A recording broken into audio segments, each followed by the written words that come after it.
1. The Justices of the Appellate Division, 4th Department, hear ye, hear ye, hear ye. All persons having business to do before this court will draw near, give their attendance, and they shall be heard. Thank you. We're going to wait a few minutes as we bring in the candidates for admission.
No, your email.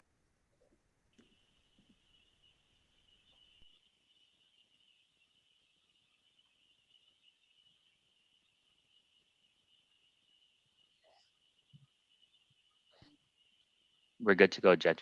Okay, very good.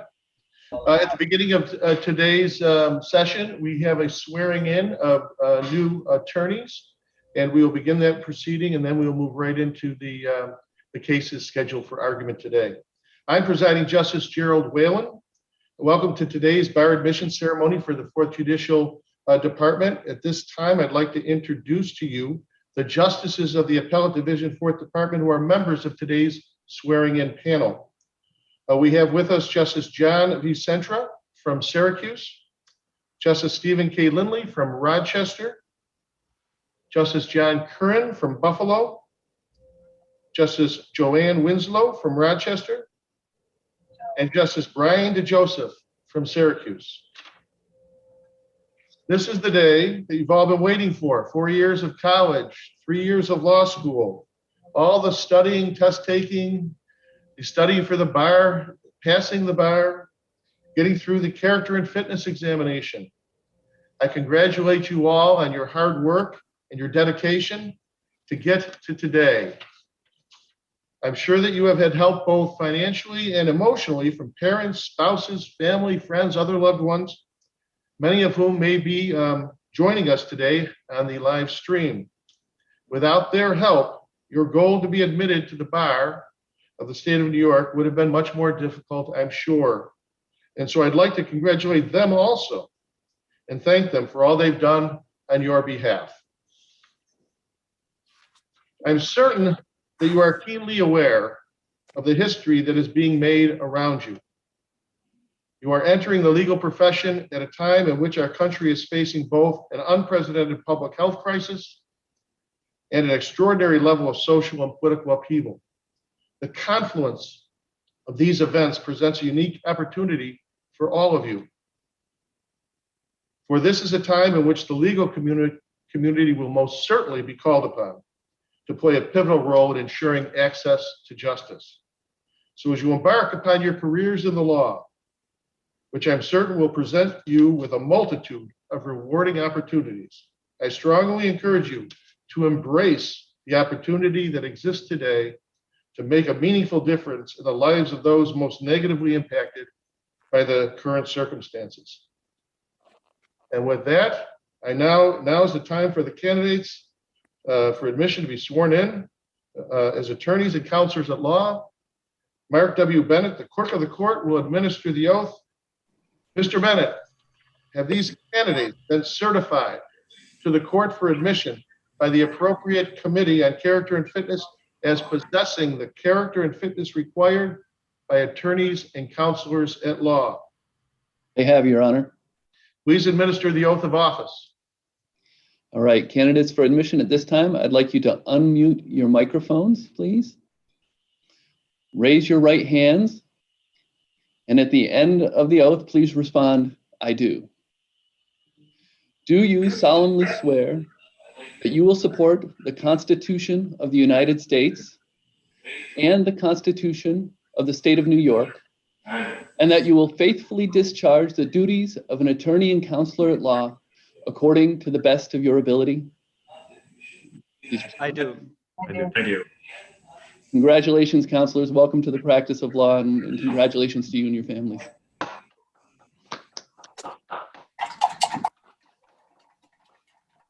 Wonderful. Congratulations. The bar admission ceremony is now adjourned and we'll move into the daily calendar. Thank you very much. I'd invite the candidates to now disconnect from the session, please. Thank you very much. Congratulations.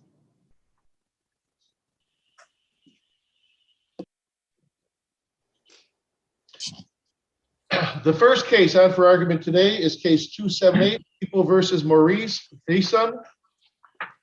I am recused from this sit, and Justice Sentra will be submitted in my place.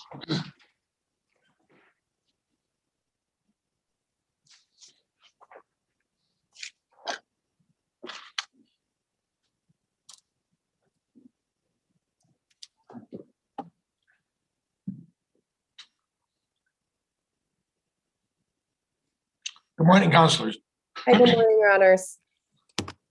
May begin. Your Honors, Danielle Wild appearing for the defendant Maurice Faison. The defendant was deprived of a fair trial by the lower court's Molyneux ruling, and also the cumulative effect of the other trial errors and prosecutorial misconduct. Focusing on the court's Molyneux ruling, any marginal probative value of the evidence was far outweighed by the risk of undue prejudice in this case. The people in their Molyneux application only offered two potential probative values of the extensive evidence that was introduced. The first being intent relating strictly to the criminal obstruction of breathing charge. As the court recalls, there were two sets of charges that were jointly tried in this case.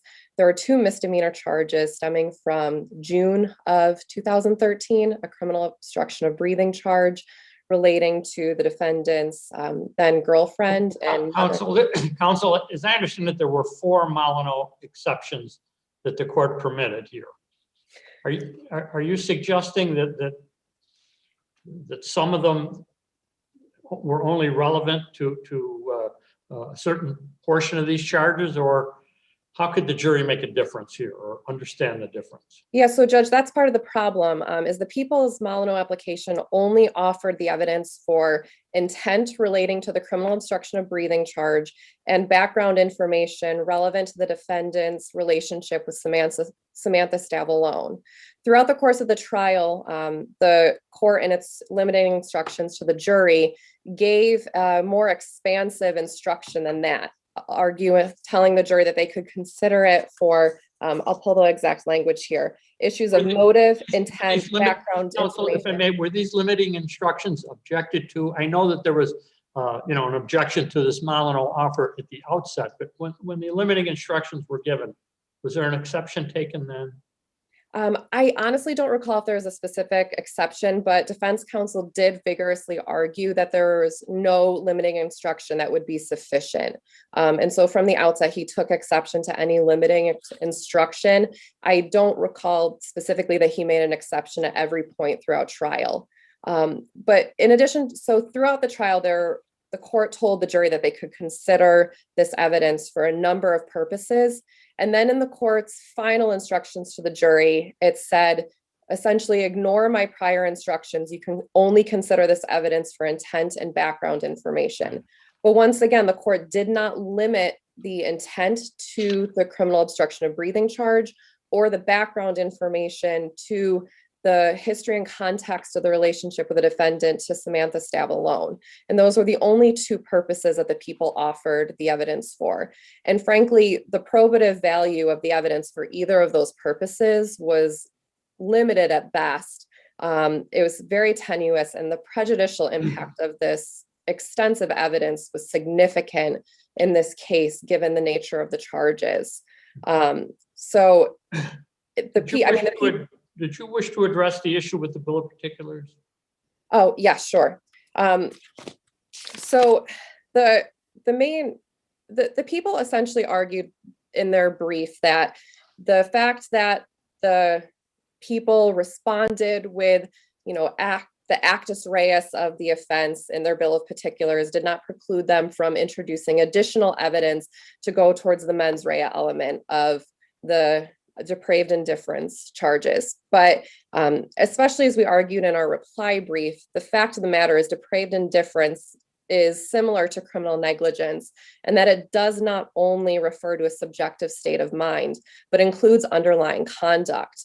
And the defendant is entitled to know the substance of his conduct that is encompassed by the charges. Wasn't that a subject, a specific request in your demand for bill of particulars? Yes, it was. The exact language, I believe, was a factual description of the substance of defendant's conduct encompassed by the charges in the bill of particulars. And then even more specifically, a factual description of the circumstances which are alleged to have evinced the defendant's depraved indifference to human life. And the people they referred then to the assault of conduct only. Correct. The people, and certainly we're not suggesting that the people needed to include an itemized list of every action the defendant took after the alleged assault conduct in order to include post-assault conduct as their proof, but they did need to state that the charges included the post-assault conduct and later. Counselor, does it matter the fact that the defendant here stated earlier that he left the house, and the fact it was before the jury, the fact that the conduct that allegedly took place, that he left the premises anyways, so they were aware of that. Sure, certainly that, that evidence came out at trial, but, as we included a substantial list in our brief of the ways that the people heavily relied on this conduct in order to prove their case. Because the evidence certainly was not legally sufficient to prove it. As well. Yes. I'm looking at Barboni. Yes. And that was decided, I think, in June of 13.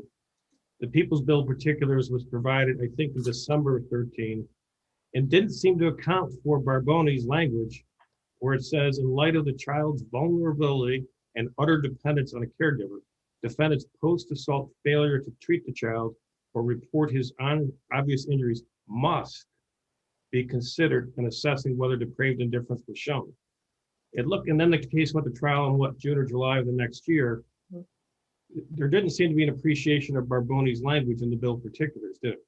Not in the Bill of Particulars, no, but the people did rely heavily on Barboni in their arguments at trial that this evidence was properly considered in their objection to the defendant's motion for a trial order of dismissal. And once again, in their request for that expanded jury instruction on depraved indifference.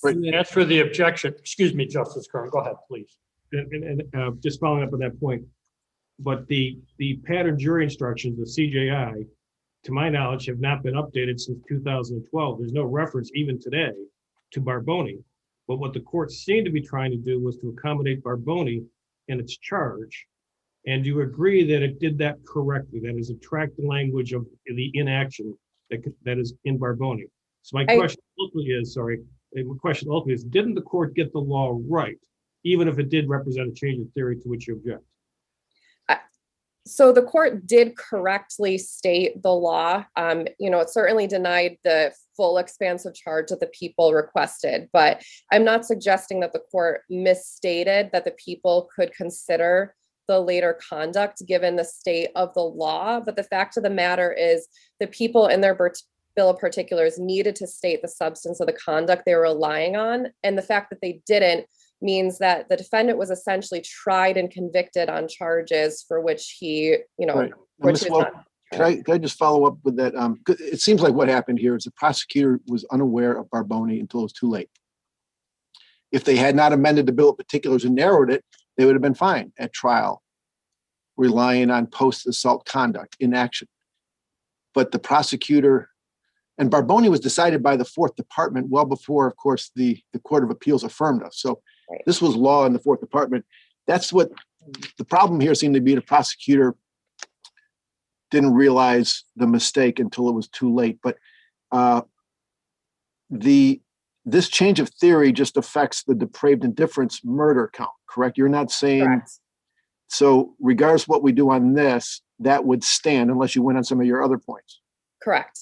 Yes, So I agree you're with that. you're asking now, in your related point, you're saying to us that we need to assess the sufficiency of the evidence under the original narrow theory of depraved indifference, correct? Yes. Yes. So That is our if argument.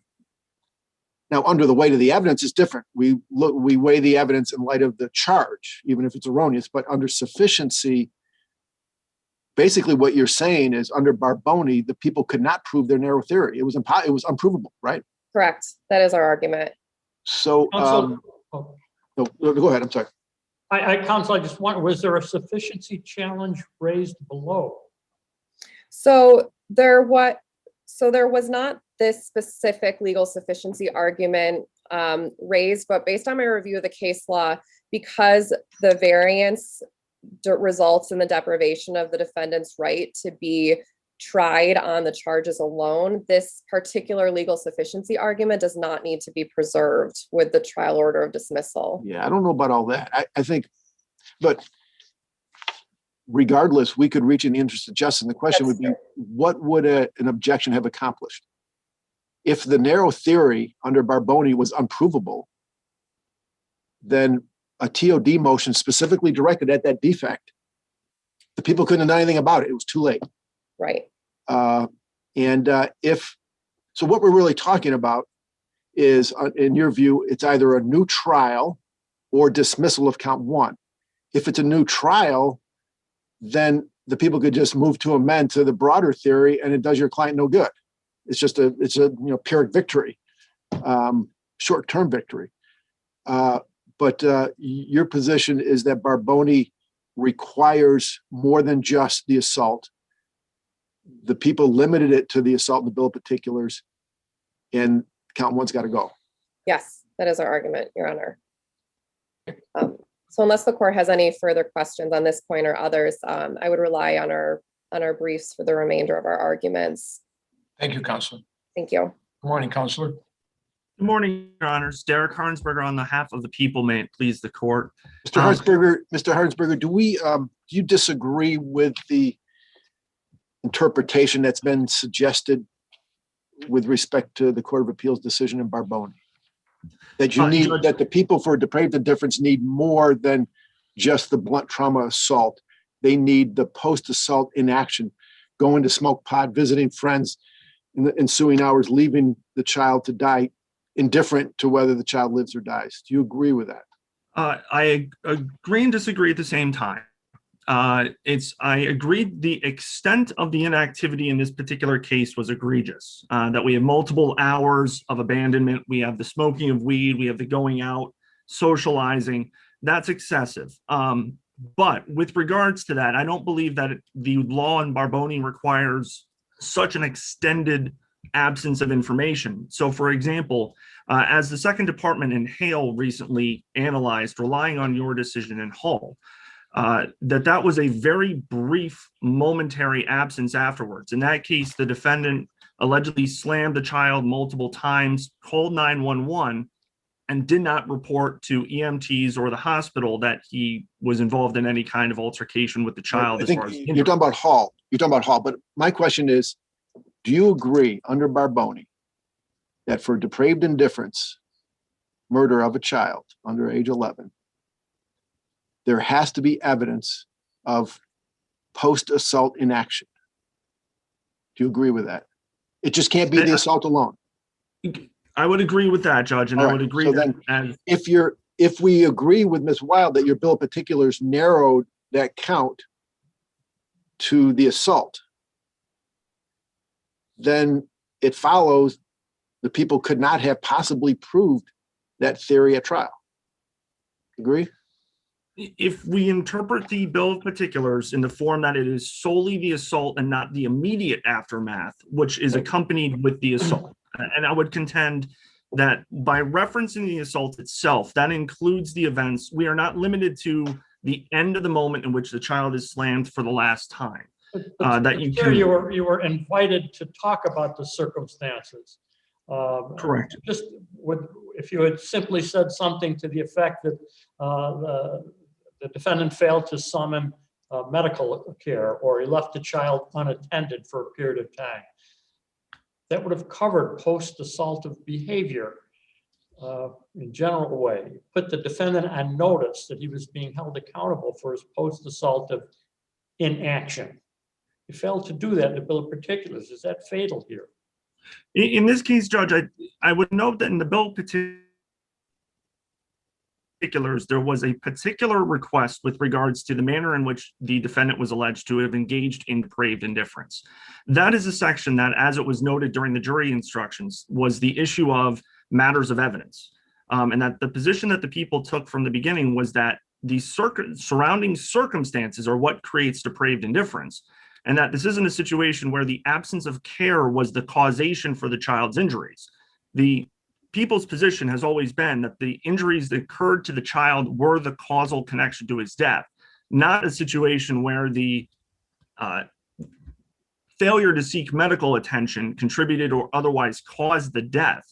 Well, When didn't the cause the death, prosecutor- but it's Justice Lindley's question. Was it evidence of depravity? It's the surrounding circumstances is what Justice DeJoseph, that is being talked about in that section where the people were saying, as a matter of evidence, the surrounding circumstances, the events that led up to it, the fact that the defendant had the prior encounter where he slammed the child and the child did not get rendered immediately unconscious. So the fact that the immediate aftermath, the surrounding circumstances after the assault. So in this case, the child being rendered immediately unconscious and he does absolutely nothing is a fact that the court can consider for in assessing. It does absolutely nothing. That part of the theory of depraved indifference that I think the defendant is arguing, that's what I asked for in my bill of particulars, and you didn't give me that. Correct, Judge. And that was the response was it was a matter of evidence. And that there was, I would note that there was no objection to this as a part of the trial order dismissal. The defense did not raise this at all in their trial order dismissal. They only raised a claim that the actions Are you were claiming intentional. that the issue was raised, it was raised too late? I mean, the people could not cure anything based on a lack of objection. If you raised it in opening statements, could you have put the proof in? Judge, I think that actually in this particular case, the inaction is part and parcel with the assault itself. If we were to say that the actions of the leaving the home, the smoking of the marijuana, those extended events that occurred may or may not come in, I actually don't believe that's dispositive, as the Second Department in Hale said, or Hale, H-E-I-L said. I think the fact of the matter is that the defendant was aware of the brutality of the events in which he occurred. The defendant would have immediately, per the medical examiner, been rendered unconscious. And as part and parcel of the immediate surrounding circumstances of that assault, that is where the depraved indifference in and of itself was sufficiently established. The rest of it, the rest of the defendant's conduct is just proof and added evidence with regards to how legitimately depraved he is. But I believe as a matter of law, his complete, utter indifference immediately after the event is something that can be considered based on the bill of particulars that was added here, because in light of the fact that the defendant was put on notice of the event itself being the core and critical event, part and parcel of that is the fact that the defendant was aware. You admit that your bill of particulars made no reference to post-assaultive behavior, action or inaction. Not explicitly, but Your Honor, I would contend that that was why the prosecutor included, under circumstances evincing depraved indifference, was the intention to advise that it wasn't necessarily the act itself of the slamming, but it was the surrounding circumstances, and that's why they interpreted it as a matter of evidence. Would you agree, last question for me at least, would you agree with me that if we don't agree with you on your scope of the bill of particulars argument, if we read it as narrowly as Ms. Wild does, count one is dismissed rather than the defendant's granted a new trial on it? In other words, if you're limited to the assaultive behavior for depraved indifference, the people couldn't have proved that at this trial under Barboni or at any trial. So in other words, for you to win on this, for it to survive, you've got to win on how we interpret your bill of particulars. And let me add on to that. Could you now move to amend your bill of particulars, do you think? I believe we could, Judge. I mean, this is all part and parcel of the issue of interpreting the bill of particulars. And this is also part of the problem, that this was never raised until the close of proof, after the defendant has testified, after everything is because that's occurred. when it first became apparent that the court was going to expand the theory. The first time the defendant knew that the jury was going to be considering post-assault conduct was when the court said, I'm going to include this instruction, when people asked for it. And then that's when the objection was. Prior to that, it would have just been an objection to irrelevant evidence, not to a change in theory. But we understand your point, and you make a good argument there. Take a look at it. Hey, counsel. Thank you. Thank you.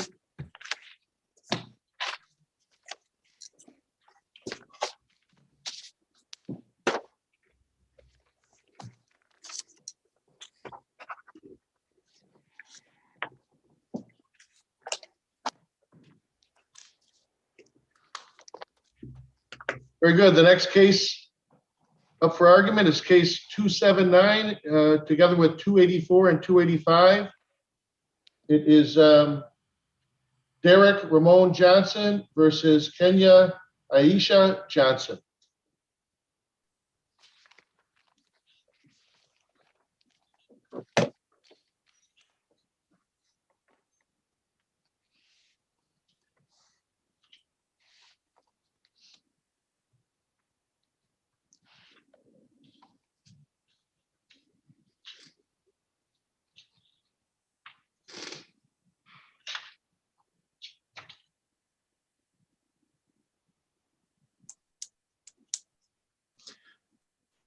Okay, we have everybody here. Counsel, please proceed.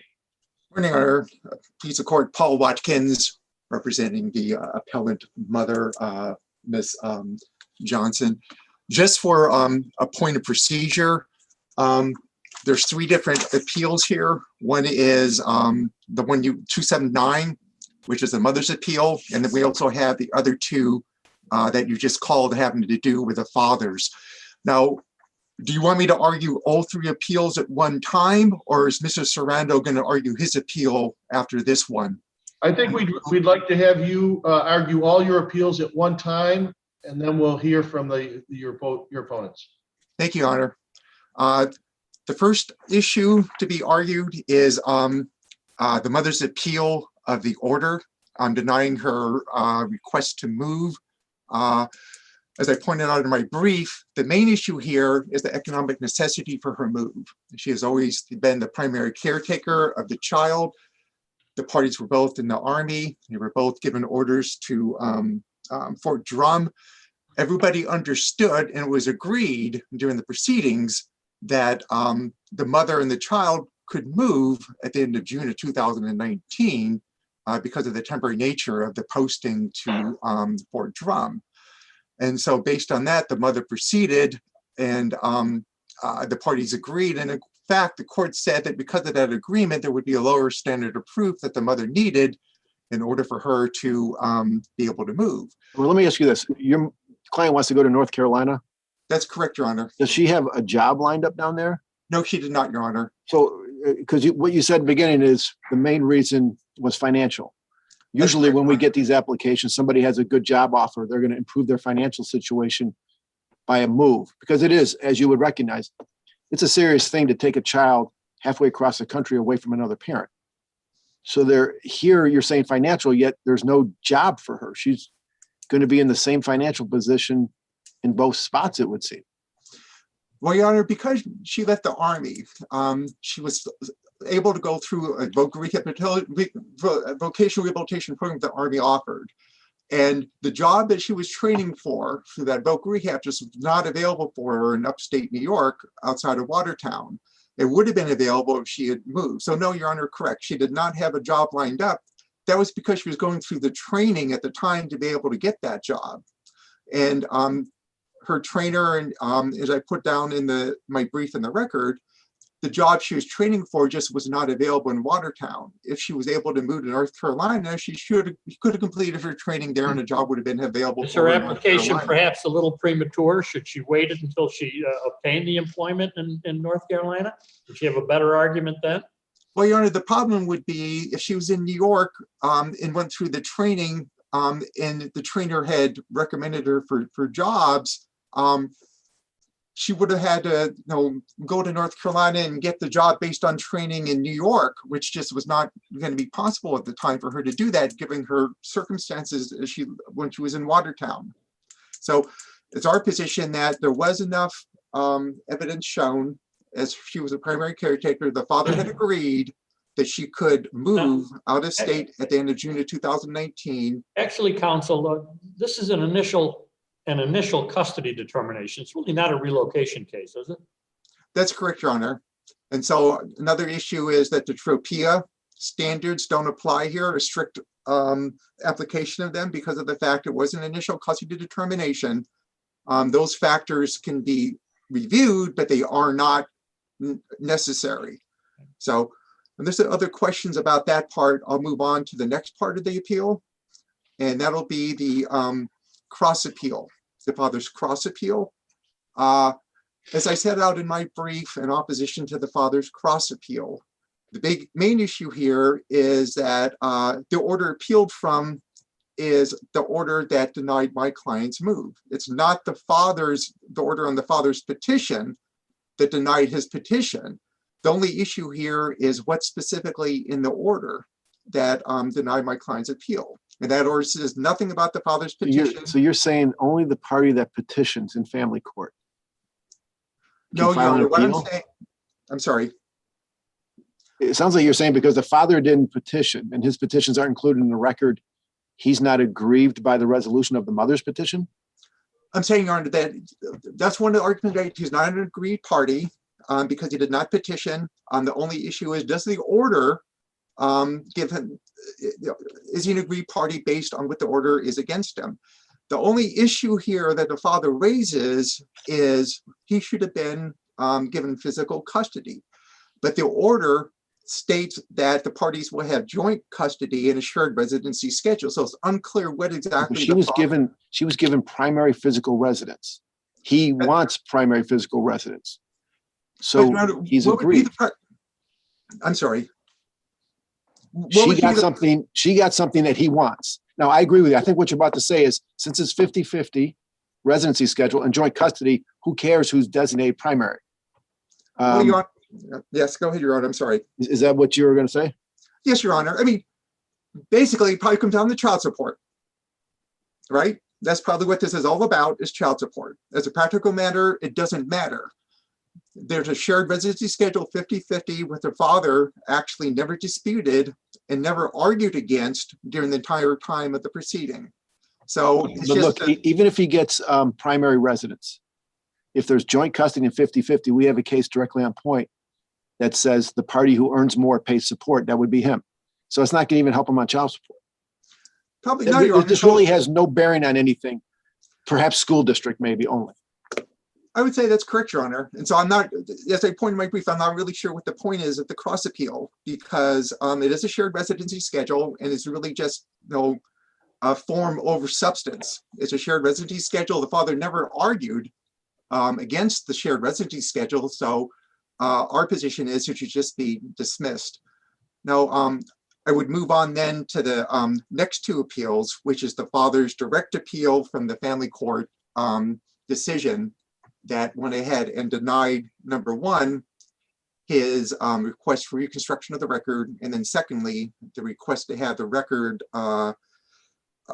his petition included. As to the first part, the reconstructing of the record, there's no reason to have that done.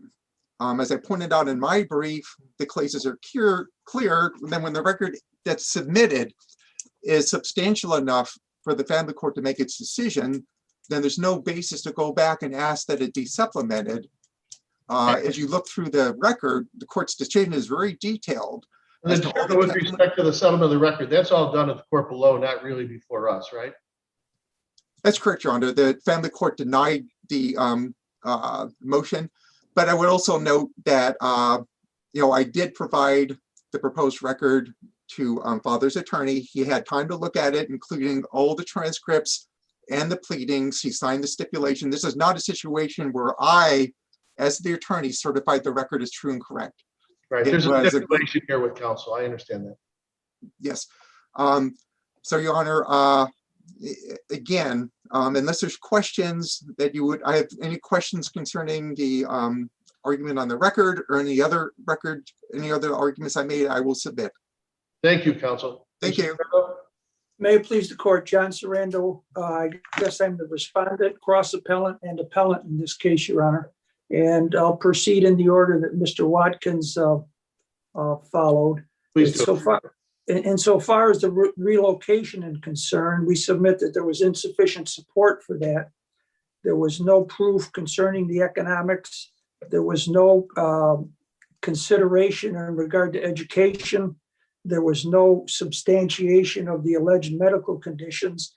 If you can move out of the North Country just because it's warm, I don't think any of us would be in Syracuse, Rochester, or Buffalo.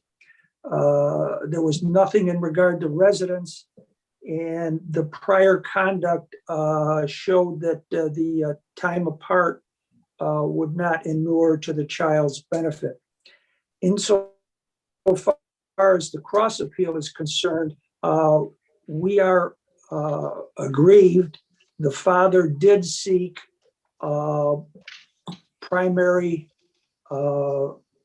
physical custody, and which he did not receive. How does that benefit him? Mr. Watkins argues that as long as the 50-50 schedule stays in place, joint custody stays in place, which you're not challenging, how does your client benefit from the switching of primary physical residence from the mother to the father? Well, the father then is the primary caretaker. The father had problems all during the time with the mother as far as getting information in regard to the child. As you may if he had recall, joint custody, he's got equal access to all the records and so forth. yes. Is this just about child support, as Mr. Watkins says? No, Your Honor. That's not my understanding of the situation. The father here is paying like $200. Is it $200 a month in Yes. child support? And Yes. as you look at the incomes here, I'm not sure that an application of the family court to adjust down the support payments would be receiving any kind of a favorable look. So No. So what is the reason for this then? I agree with you. The father was deeply concerned about the child. And that's why he wanted primary custody. And that's the mother does not have stable housing. She moves quite a bit. But then why is the father, the father's okay with 50-50 and joint custody, which seemed, if the housing were a problem, you would think he would be challenging 50-50. No, he asked, Your Honor, he filed a petition for primary physical in 1919 before the hearing. So you're saying, right, on appeal, are you asking for the residency schedule to be changed? Yes. Okay. To the father. That's what he had requested prior to the hearing. If you win, it would have to be remitted to family court to fashion her visitation. Yes. And in addition, insofar as our appeal is concerned, I made a mistake in regard to the record. And I've never seen counsel that would allow a mistake as to the contents of the record be corrected before the matter is submitted to the appellate division for argument. In this case, there's missing portions of the transcript. It's cut off in 2 places, and the cross-examination of the father by the attorney for the child, the redirect of the father, and the recross by the AFC is not in the transcript. And we submit that the reason given by the trial court, we went back to the trial court to ask them to reconstruct, and for the court to say it would be hearsay if we reconstructed. I've never heard of that rationale. So you'd like us to send it back to family court to have a hearing so everyone could try to reconstruct based on memory what was testified to? Yes, I think that's So the way you usually We would hold the reconstruct. appeal. Yes. We'd hold the appeal, goes down. What do you remember him testifying to? What do you remember the questions? And they do all that. And then it comes back to us. That's what you want us to do? Through a briefing from us, yes. Isn't that what normally happens? I don't mean to ask a question, Right. but it's my That's understanding correct. On a that reconstruction normally hearing. happens. And look, I don't blame you. Interviews. I'm not, Mr. Watkins says you stipulate to the record and therefore you're stuck with it. But as you know, done it many times, when you stipulate to the record, you're stipulating that these are the relevant transcripts. You don't at that point, you can't be expected to read through every page of every single transcript to make sure that there aren't any omissions. So I don't blame you for stipulating to it and then later realizing that it's not complete. Usually if something's left out of the record, it's a document itself, then you can be blamed for that. But this, I don't think was your fault for not going page by page and failing to realize this mistake. But I guess it comes down to whether it's even necessary for us, those missing portions, whether they're crucial enough. It doesn't seem like it has a whole lot of bearing on the issues here. But we don't know, Your Honor. That's the other side of the coin. We don't know. Insofar as the petitions were concerned, when you look at the hearing, and when you look at the procedural context of the case, it's the appellant's or my client's petitions that started the matter. Our client went in as the petitioner, and he was referred to as the petitioner, and the whole process, when you look at the transcript, was that he was the petitioner. And there again, our office was in the middle of the pandemic, and we were closed, and we missed the petitions, and we requested that they be included. I don't think it would have been prejudicial for them to be included, and there was an opposition, so we went to the court, and the reason given by the court, he said, it's logical to assume to include them, and we submit that was error, and they should be considered as well. I think we have that argument, counsel. Yes, and unless there's no further questions, I think the primary physical to the father, if I could circle back, when you look at the pattern of alienation by the mother over the years, the no visitation, not inform him of where living, the daycare providers, the school, the behavioral issues, the IEP, the medical issues, the tubes in his ear, the testing, the ER, the eyes, the dent in the head. He only has to do text messages. She doesn't answer her phone or call him back. I think that justifies primary physical to the father. It's a wonder how these parents sometimes have an epiphany when it comes to hearing time, and suddenly everything is rosy, but it doesn't obviate their prior inappropriate conduct, and we'll rest on our brief. Thank you. Thank you, counsel. Mr. Otis? Thank you, your honors. Please the court, I'm Scott Otis for the child. for me, this case distills down to a mom who desperately wants to move away from New York versus a father who has desperately tried to become a regular part of his child's life. Through interim decisions of the court, 50-50 time began and progressed well by all accounts. Once the court opened up that pathway for the father, given the bond that developed between the father and his son, the task before Judge Schwarzman really was to determine whether the loss of the quality of the child's relationship with his father would be more harmful than any potential gain from the mother's move. And not much potential gain was really outlined. You want us to So the affirm judge- everything though, right, Mr. Otis? You want us to affirm the residency That's schedule? right. You want us to affirm the primary physical placement with the mother?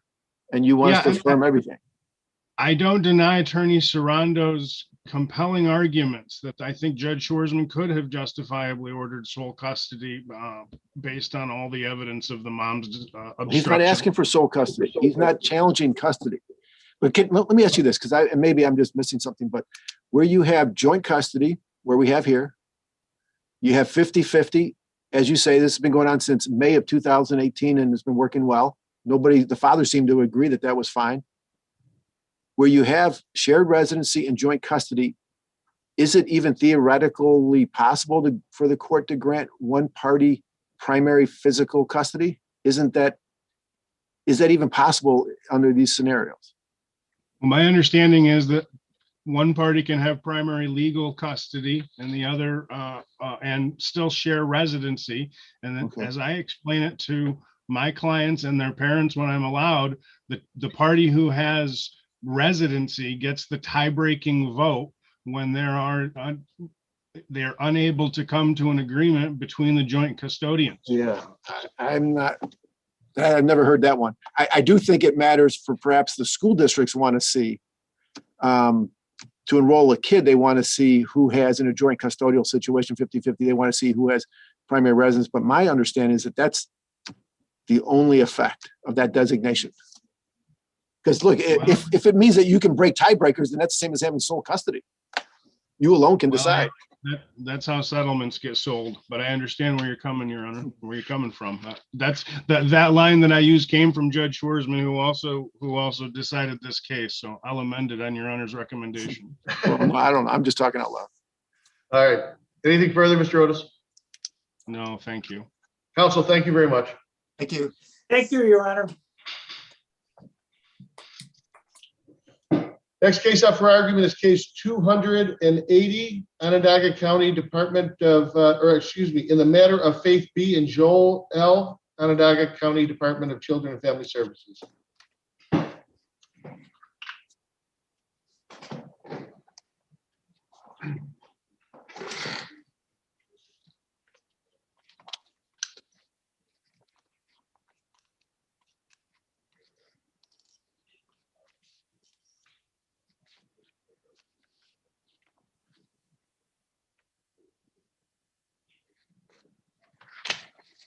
Counsel, welcome. Thank you, Your Honor. Please proceed. May it please the court, I'm Fyodor Stenov on behalf of the appellant, Jocelyn V. And this matter is really a one-issue case. There was a neglect proceeding that took place, and it was followed with a dispositional. The dispositional, of course, resulted in a supervision of the client here, and only the finding with respect to neglect is actually being challenged in this appeal. This is a matter where there was a single incident that occurred, and I think one of the main thing is the issue of severity. The mother is at the Civic Center where social services is located and seeing personnel there at the Civic Center at the time where she makes a statement with regard to. This is the statement with respect to stepping in front of a bus, right, counsel? Yes, that's correct. And is it at the same time she talks about the children being taken away would mean a fresh start for her? Yes, yes, Your Honor. And so these statements were made at the same point in time, whether it was, it appeared that she had been overwhelmed at the point of time. And she was, in fact, there in the Civic Center. This was not a situation where she was out on the street or in an immediate situation where the children were imminently in danger. Of course, it was taken very seriously by the personnel there. And you certainly don't blame them for doing that, right? I mean, those are pretty dramatic statements. I think one included wishing that the children were not even born or had not been born. These are pretty dramatic statements for the people to be hearing, right? Admittedly, Judge, and Your Honor, and Your Honors, the personnel there, them intervening and triaging it, so to speak, and what have you, that's not being contested here. And perhaps they, proceeding with regard to checking out the circumstances of the household and this individual further.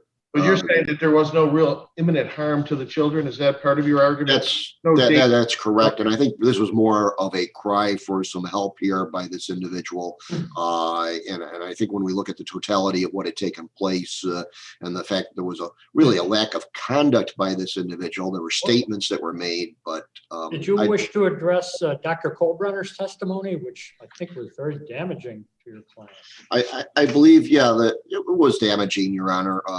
But again, I think that when we look at the whole circumstances here with regard to what she had said and the lack of conduct on her part with regard to. Didn't he testify to the effect that she was just incapable of caring for the children and that they would be in danger if they remained in her custody? That was what he inferred. Yes, that's what he basically, and he recommended that, and he made recommendations in that regard. But I think the court is the one that has to assess the circumstances, has to assess the severity of this. The psychiatric report certainly is a guidance to the court, but I don't believe that what had taken place was that level of severity that we find in cases where severe conduct has taken place by an individual for whom a neglect petition is brought and successfully litigated. The litany of cases in that regard of single incident circumstances really are much more severe and under a different context than what we saw here. I don't believe that this individual was really looking to harm her children. And it may have been some statement basically more in passing than in seriousness of what she intended to do. I don't think she intended to harm her children at all.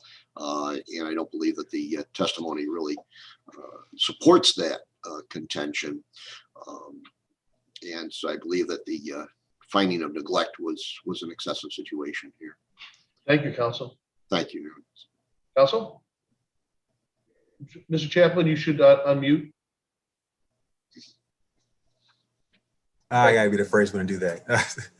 Morning, Your Honors. May it please the court. My name is David Chaplin for the petitioner respondent, Department of Children and Family Services. And we've alluded to the facts, the disturbing statements made by the appellant in this instance. It also boils down to, in our opinion, the fact that the mother failed to make a plan for the children once it was clear that she was going to be removed for psychiatric treatment. And her failure to plan or consider where a viable place for these children to go once it was clear she was being taken from them also gives us the impression that she was acting unreasonably in terms of what a prudent parent should act in that situation. Additionally, I would add that the gross parental indifference that she showed, our workers can't be afforded to rely on anything other than her words. We can't allow her to leave and to see what happens. That's just not, I think, in anyone's best interest, especially for trained professionals in that situation. It was more than just one worker. It was several workers who overheard these comments. And also one very disturbing comment is, I believe she wished for our child to poke himself in the eye because he was playing with some type of utensil at the same time. So again, all these things considered, Judge, we think that the finding of neglect in this matter is warranted and justified. Any further questions where I rely on my brief. Thank you, Counsel. Counsel Raddick? Good morning, may it please the court. Just to echo some of what Mr. Chaplin has said, you cannot expect workers or professionals who are hearing these statements, which are severe. Mr. Stenoff says there's a lack of severity. They sound pretty severe when you're reading the record. I can only imagine what it was like to be there in person when they also said she was flailing around and was very animated, what the children were experiencing, hearing these things from their mother. And Mr. Stenoff would have the professionals have a crystal ball and say, we don't think this woman's serious. She's not actually going to do this. And that's not appropriate, given that when she agreed to go to the psychiatric center without offering her mother, the children's fathers, the kids were placed in foster care, so a petition was necessitated. So I think the department acted reasonably here. Months later, she's seeing the psychologist who says she's still then not in a position to care for the children. So where there was smoke, there was fire. She obviously was going through a crisis that hadn't been resolved. And even her own testimony at the trial indicates that her mental health was not regulated. And it was certainly in the best interest of the children for them to be placed out of her care. And I don't know if the court has any questions. I'll rely on my brief otherwise. No questions, Counsel. Thank you so much. Thank you. Very good. Thank you, Your Honors. Case 281 in the matter of Malachi S., also known as Malachi W., Monroe County Department of Human Services.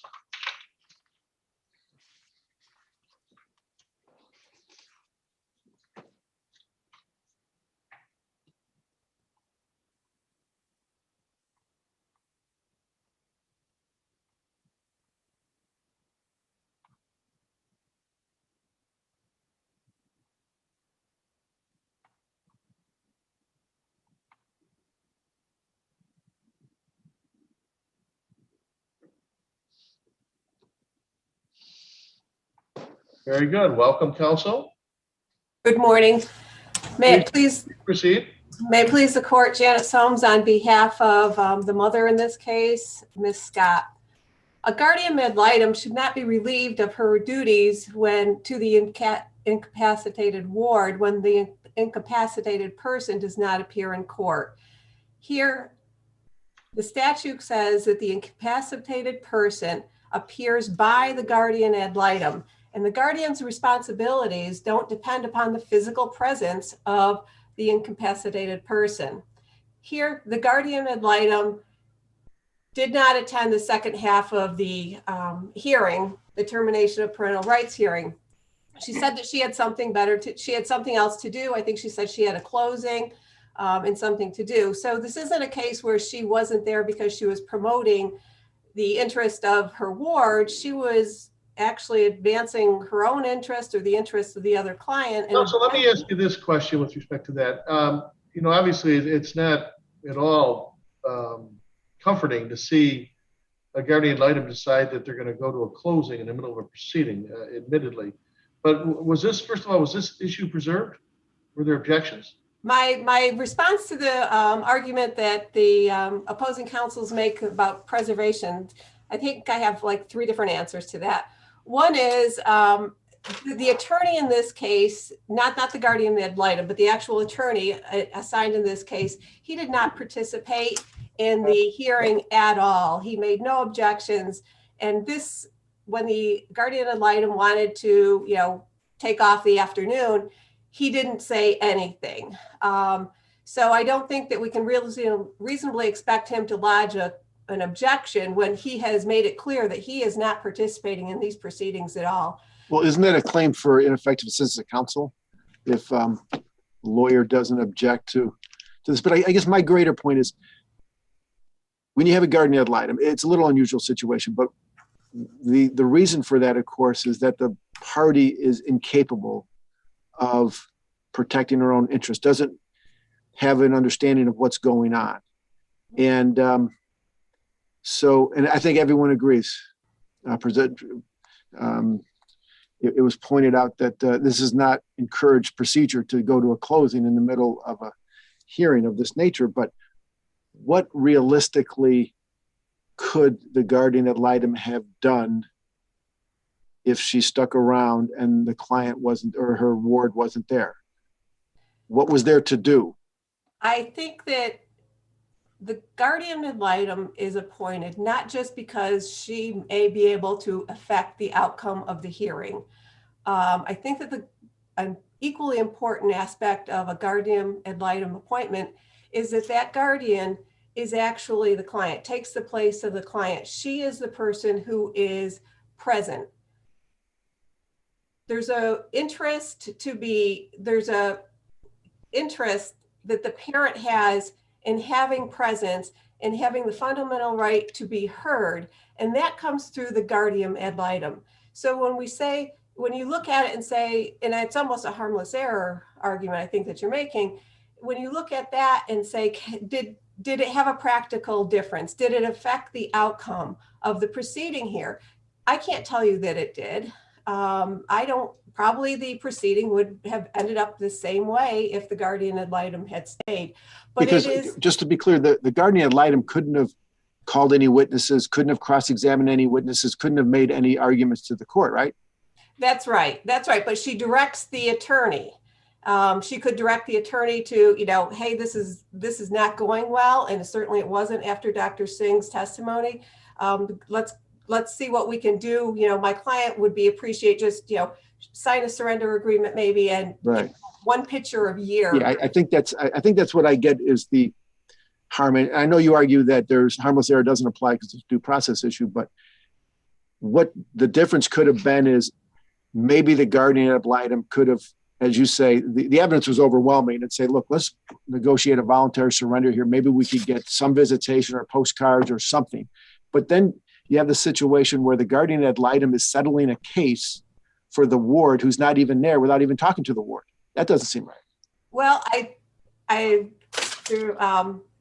guardian ad litem gets to make the decisions, and the ward may not agree with those decisions, but the guardian ad litem is entitled to, and that's her responsibility to protect the interest. If the best that could happen here is you get a picture or you get an update, if that's the best that can happen, the incapacitated person, the mom, may not understand that. The guardian ad litem does, and she can act then to protect that interest. That is the best thing that she's going to be able to do. Going back to Judge Whalen's question about preservation, I think that this almost fits into a mode of proceeding error, because it is fundamental, the right to be present, the right to be heard, and the right for the opportunity comes only through the guardian ad litem. And therefore, I think that the error of letting her skip out on the second half of the hearing really is a fundamental defect in the proceeding itself. And even if you think that, even if preservation is required, under this case, the interests of justice clearly call for review. No one was there protecting my client's interest. Her attorney was not participating at all. The guardian ad litem leaves. There was no one left to protect her interests at all. Ms. Helms, do you argue, and I don't remember, that the objection made by counsel to proceeding in the absence of the client would carry over, in effect, to be an objection to allowing the guardian ad litem to leave? Do you argue that that's one and the same? Probably not, but I just want to ask that. He did object to proceeding without his client. I don't think it has anything to do with allowing the guardian ad litem leave. I think at that point he had checked out. He had said, I'm not participating.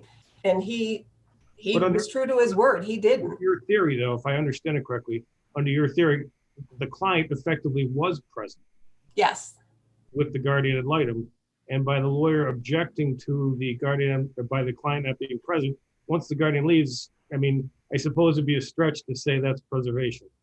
That's, if you want to stretch it that far, please do. Okay. Yeah, I think that what we had here, it seems like there's a fundamental misunderstanding going on between, all parties, the parties and the court as to what the role of the guardian ad litem was, or is in a case. And it seemed that, you know, it was almost like a second attorney for her, as opposed to someone who is standing in her shoes, someone who has the right to be present. And that right to be present can only be exercised through the guardian ad litem in this case. I think we have Is that. that further question? Thank you. Counsel?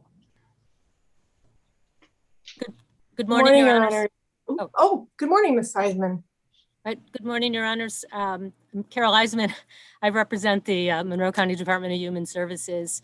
I just want to make 3 points. One, there was no objection when the GAL left. That's the client. Attorneys can allow their clients to leave during a trial for strategic or other reasons. The issue is not preserved. It can't become an issue on appeal. But counsel, just a minute. Yes, Your Honor. I mean, a lawyer, the guardian has to go to a closing. I mean, if the guardian were ill, I assume an adjournment may have been granted, but to go to a closing, this is a rather cavalier attitude that the court, counsel, everyone had in this case, just letting the guardian walk out of the courtroom to go to a closing. Judge, I don't disagree with you. I don't disagree with you, Judge, that seemed like not the best reason to leave. But the GAL is the client. She had an attorney and her attorney didn't object. Counsel didn't raise in her appeal brief ineffective assistance of counsel. I'm not sure it would have been a successful argument anyways, but I don't see how it can be a new argument now when it wasn't dealt with in the lower court. But that ties into the second argument I want to make, Judge, is that the proof when the GAL left, the GAL is the client, the proof at that point had been overwhelming. The department could have rested right then. It took the testimony of the psychiatrist. It was lengthy. It was compelling. Entered into evidence was the 14-page report by the psychiatrist. Entered into evidence were treatment records from all the places that had treated the mother. Only then did the GAL leave. The only testimony left was by the caseworker, and it was more pedigree testimony, the child's date of birth, and things like that, which was unnecessary. The case was proven when the GAL... Just the mere fact that a parent has a guardian ad litem, it's an admission that the parent can't even comprehend what's going on in court. How possibly can that person be a parent to a child? And wouldn't we need one on appeal? What? Do we have a guardian ad litem? I don't think we do. Why doesn't she have one now? Judge, I don't know how to answer that question or the role of GALs on appeal. But I would say that because I believe the proof was so overwhelming and because the GAL, the client, was there during the admission of all of that evidence, it's a harmless error. And while if we affirm this, though, are we putting our stamp of approval on this? Well, saying it's I don't okay think for a guardian to walk out and over here? I don't think so, Judge. I would suggest to you one possibility, which is to perhaps write a decision in which you say the GAL, the client, if you will, and her attorney made the wrong choice at trial. But because the proof is so overwhelming, this does not require reversal. And here's why. Because the grounds for termination were mental illness, not permanent neglect. Mental illness is for the foreseeable future. She's unable to parent. And if that child is returned to her, the child's at risk for being neglected or abused. So in other words, if you send this down for a new trial, it'll take 1 year to 2 years, knowing Monroe County Family Court's docket, to try the case to get the exact same result because she's mentally ill and will be for the foreseeable future. So I invite the Appellate Division to give us some guidance on what should have happened here. But I also beg the Appellate Division not to overturn this case and send it down for a new trial. Thank you, counsel. Thank you. Counsel Marshall? Good morning, Your Honors. May it please the court, Ella Marshall here on behalf of the child. My client has now been in care for over 5 years. He went into care right after he was born. This is a case I look really as a balancing act for the court. I look at it as a balance for the child whose guardianship and custody is at stake, and they too have a fundamental right to a prompt and permanent adjudication, balancing that with the due process of the parent. I'm not going to sit here and tell you that it was great form what the guardian ad litem did. And that is not best practice. And I stated that in my brief. But I think this isn't a case where the client didn't have counsel. Mom had counsel. Mom consented to the fact of the guardian ad litem not being there, present in the afternoon. And because of the overwhelming evidence that we had and heard this in the morning provided by Dr. Singh, that could have in itself formed the basis of the determination that mother was not going to be able to, for the foreseeable future, care for this child. And I concur with Ms. Eisenman that returning this case, although mother does have a due process right, returning it, I would say, if the guardian ad litem had not been present for any of it. But what we have here is she was present, essentially for all of the testimony that would have been necessary to approve the case. And because of that, you return that, we're going to come up with the same result in the end and prolong this even longer for my poor client who wants to be freed for adoption. In my opinion, I think that I agree also with Ms. Eisman that giving us some guidance would be helpful, but returning this and having to start this process all over again for a result that is going to result in my client being, or at least the same determination, isn't going to be helpful for my client. And he too has this fundamental right to a prompt and permanent adjudication. Anything further, counsel? I have nothing further, Judge, unless there are any questions. Thank you, counsel. Thank you, Your Honors.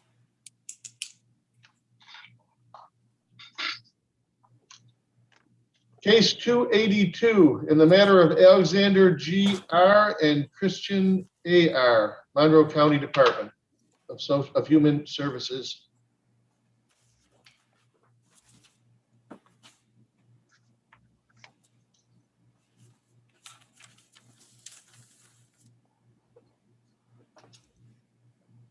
Are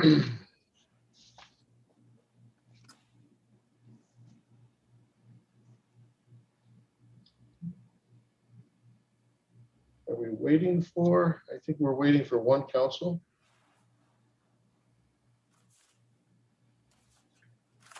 I think the appellant submitted. Oh, thanks, Justice. All right, please proceed, counsel. Judge Carol Eisman for the department. Just briefly, the mother was noticed of the proceeding. She had appeared, so the court had jurisdiction. And while maybe her phone number and address were in flux, the court sent a letter with the trial date, and the mother's own attorney indicated that's how she was communicating with the mother.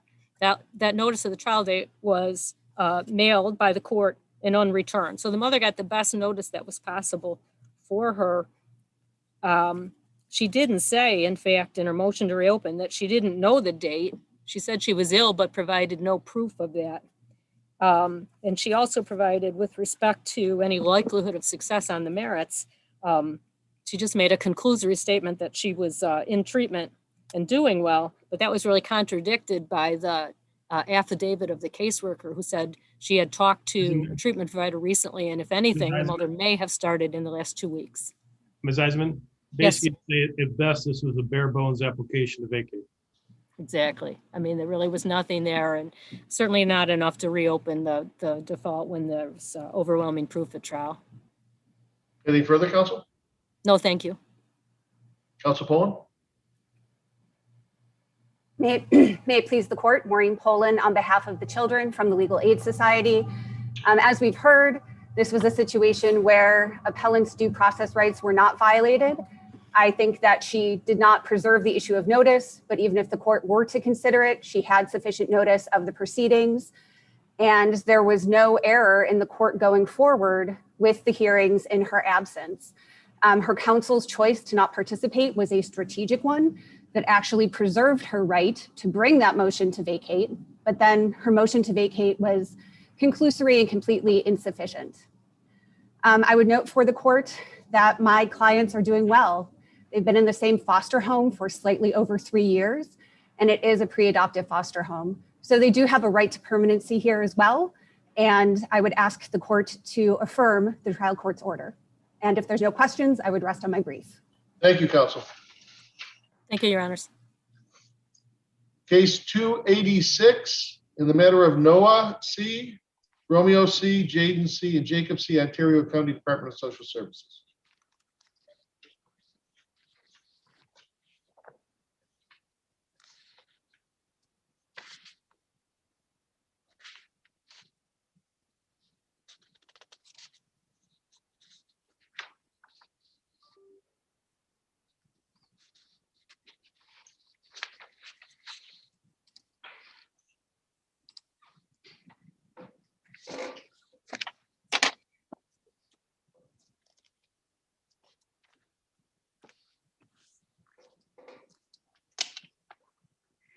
I think we have everybody here. Counsel, please proceed. Good morning, Your Honor. May it please the court. I represent the father in this case, Greg Castellano. I understand the mother's attorney has submitted on his brief, so my arguments are going to be limited to the position the father has taken in his appeal. There's no question about the fact that the father is not a model parent, that he has his own demons. But what is clear is that absent the speculation and the innuendo that the evidence presented in this case, the department didn't sustain its burden, that burden being preponderance of the evidence. The children were, other than when they were in the exclusive care of the mother, and that was when the father was incarcerated on the new criminal charges. They were fed, they were clothed, they had shelter in what appeared to be, for the most part anyway, a home that was adequate for that purpose. They went to school and they didn't suffer any medical problems here. Is this an idyllic household? Clearly, it's not an idyllic household. It's not the Ozzie and Harriet household that we all want for them, but that's not the purpose of the neglect statutes. And the neglect statute is not to impose upon parents the ideal. How about, Ms. Campbell, how about the drug use from the father? Because I think there's some weaker allegations regarding corporal punishment and others, but the drug use, he was, an officer testified, he found him on the street, he shadow backs him, he's on drugs, and he's got other substance abuse issues. That combined with, which to me is a strong piece of evidence, is that he failed to take the stand. And as we know in family court, you can draw the possible, strongest possible negative inference against the parent who fails to testify. He didn't do it. It would seem like if he weren't using drugs regularly, he would have gotten on the stand and said as much, but he didn't. Well, what we have in terms of the drug use is we do have the officer who made the arrest, who testified to what he saw. But the evidence regarding what the father had in his possession at the time is insufficient to demonstrate that it was actually illegal substances. His statements to the caseworker, I believe the caseworker, while he was in jail, indicate that what he was on and what could have been the cause, again, we have the speculation and the innuendo, could have been the cause of his behavior, could have been actually legal drugs that were part and parcel of the drug rehab program, shall we call it, that he was trying to undertake to battle his demons. You've got what appears to be bad, but it wasn't a preponderance of the evidence proof that it actually was bad. And beyond that, even though he may have had his demons, the obligation of the department, in order for the drugs to be the basis for this neglect determination, is that it must be shown that it was chronic, that it was persistent, and that it had an immediate impact upon these children. Ms. Campbell, what about the evidence, and I believe there was evidence in the record that there were needles in the home that the kids were exposed to? How do you address that? That did come from the children. And if you look at the pattern here in this particular case, the department was all over this case like white on rice from way back when. I mean, there have been petition after petition after petition. They're in this household and they're after these kids, and they talk to these kids, and they talk to the parents, and they talk to the foster parent, and they talk to the grandparent. Eventually they're going to hear things that they want to hear. These are young kids, and the testimony, the evidence came through conversations that the caseworkers had with the children. So, is it clear that there was drug use by both parents? To me, I don't want to put words in the mouth of the mother's attorney, but to me, it seems like there was. And the parents, I think, recognized, particularly the father, recognized that he had a problem with this, and they put safety plans in place for these children. They had the grandmother there that was ready to take on the kids. There's a cousin that's ready to take on the kids. Again, idyllic, not idyllic. But I guess I would then ask the question, and with all due respect to the department, where's the department in trying to help these parents? I mean, I know this is not a TPR at this stage. I think you'll get it, but it's not a TPR at this stage. These parents are trying, not idyllic, not Ozzie and Harriet, but they're trying. Safety plans in place. Dad gets arrested. I'm sure it wasn't his plan to get arrested, but the kids are with mom. And so a lot of what happens, a lot of the evidence is when these kids are with the mom, circumstances over which the dad didn't have control. I think we have that argument, Counsel. Thank you. I'll rest on my brief then. Thank you. Counsel? Yes, good morning, Your Honors. May it please the court, Jennifer Worrell, representing the Ontario County Department of Social Services. Unless there are any specific questions, I'd like to address the points raised by counsel. With regards to the chronic and persistent drug use, the case was proven, I would submit the case was proven beyond preponderance of the evidence that both parents, the father and the mother, engaged in substance abuse which impacted the children. We have the father was arrested in March of 2018 for criminal possession of a controlled substance in the 7th degree. He was sentenced a week later to 179 days in jail. That brings us up to about October of 2018, where they went to Walmart. Both respondents, mother and father, went to the Walmart store with their friend, Jennifer Pauley, who's known the respondents for quite some time, several years. She was foster parent for their children. And she noticed behavior in the parents that after seeing this behavior concluded that the parents were under the influence of a drug. The father had ripped open a package in the store t-shirt. He had disappeared for long periods of time. He said he was going to the bathroom. He was gone for a half hour. And then on the way home, he fell asleep in the car and was mumbling. And this was in the afternoon around 2 o'clock. The mother also was acting very lethargic. She was acting in a way that Jennifer Pauley had never seen her act before. She too passed out on the way home. And when her child, Noah, was trying to ask her a question about an appointment he had later that day, he couldn't wake her. She was passed out and didn't answer him. Then we get to, from October to February, the mother calling Jennifer Pauley several times saying they didn't have any money, they had lost, or their food stamp card was stolen. They didn't have food in the home, and she was helping them with that. Before Thanksgiving, the day before Thanksgiving, she called Jennifer Pauley, said we didn't have any food for Thanksgiving dinner. Hey, Counsel, we're familiar with that portion of the record. What do you say to, in response to counsel's argument that the testimony, some of this testimony came from the kids relative to the finding of the needles in the apartment, and also I think, if I remember the record correctly, also it came from the kids relative to people coming into the house or a person coming in the house and taking food and items out of the house.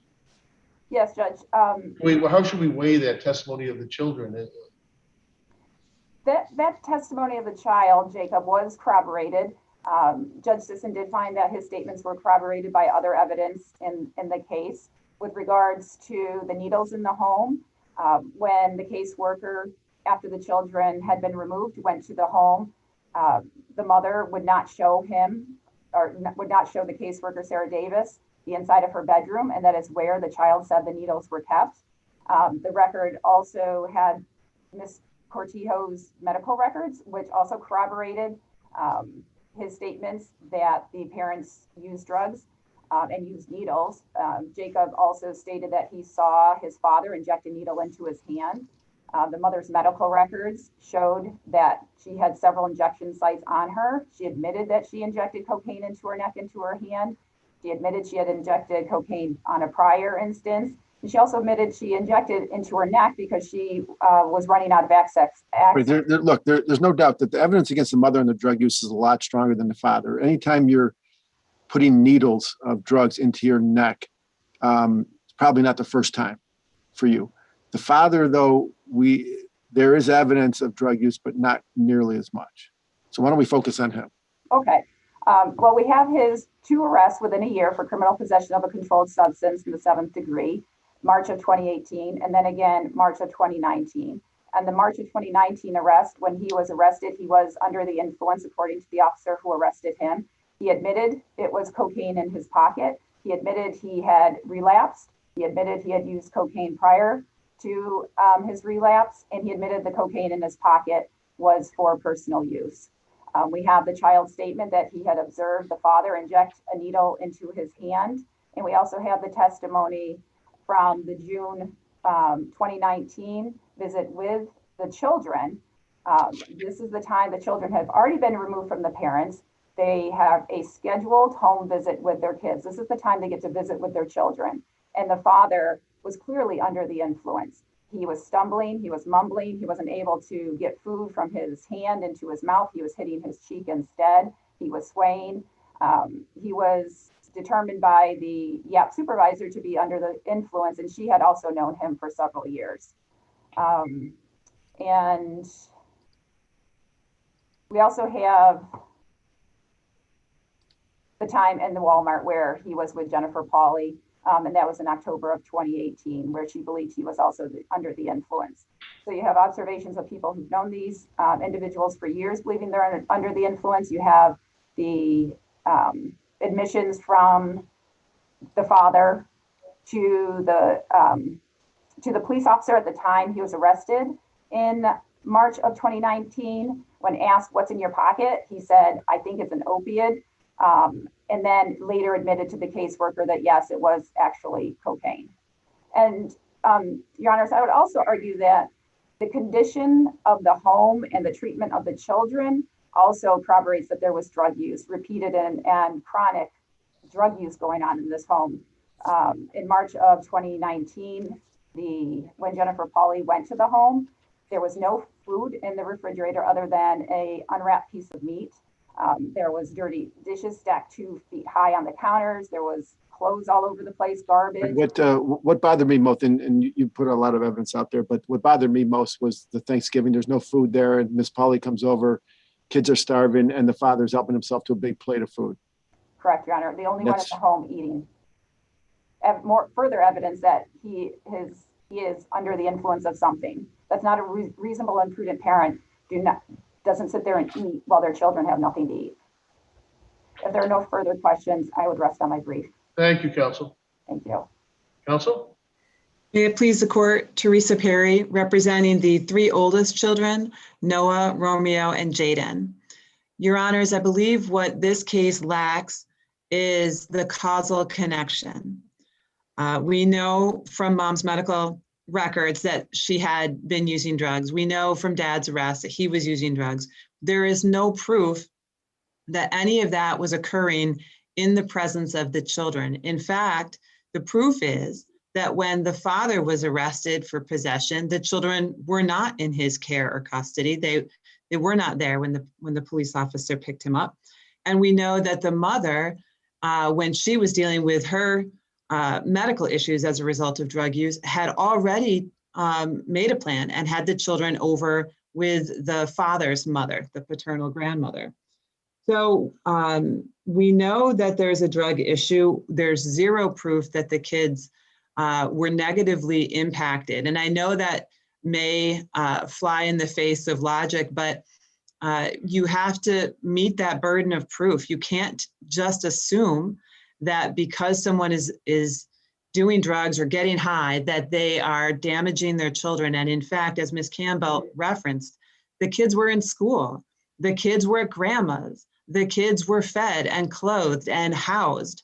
They were not sleeping in their car. They were not starving. And to the extent that Ms. Pauley had something to say about Thanksgiving, she knew about the situation because the parents reached out, because the parents were working on getting that food around for them. And her testimony with regard to Walmart, that's October of 2018. This removal is 6 months later in March of 19. So I would submit that, of course, that testimony is concerning. Of course, these parents are less than ideal, but these children, or at least I'll speak for my 3 oldest clients, are very extremely bonded with their parents. And you have to weigh that. You have to weigh whether the removal from the parent is in the best interest? Is there enough harm? Is there any harm being done or being proven that would be sufficient to warrant their removal? They've now been out of the home for going on a year and a half, 2 years coming up now. My clients very much want to go home. My clients very much deny ever seeing any drug use, and I'll leave Jacob's statement. Also, if I may, the connection that you say is lacking here, does Family Court Act 1046 provide the link? Your Honor, I would submit that it was not met in this case. We have no causal connection, and we know that mere drug use is insufficient to support a finding of neglect. This court has made that finding in Delaney, in Anna F., in Bentley C. You have to have that causal connection. And the petitioner has the burden to establish that causal connection. I would also cite this court's decision in Rebecca, way back in 1986. You have to show more than just the drug use. Thank you, counsel. Thank you. Good morning. May it please the court. My name is Leah Centineo. I'm representing the youngest child, Jacob. Your Honors, I'm not going to repeat what my other attorney for the child has gotten into. I will comment on the second portion of the argument, which is not focusing on the causal connection, but focusing on the chronic and persistent drug use.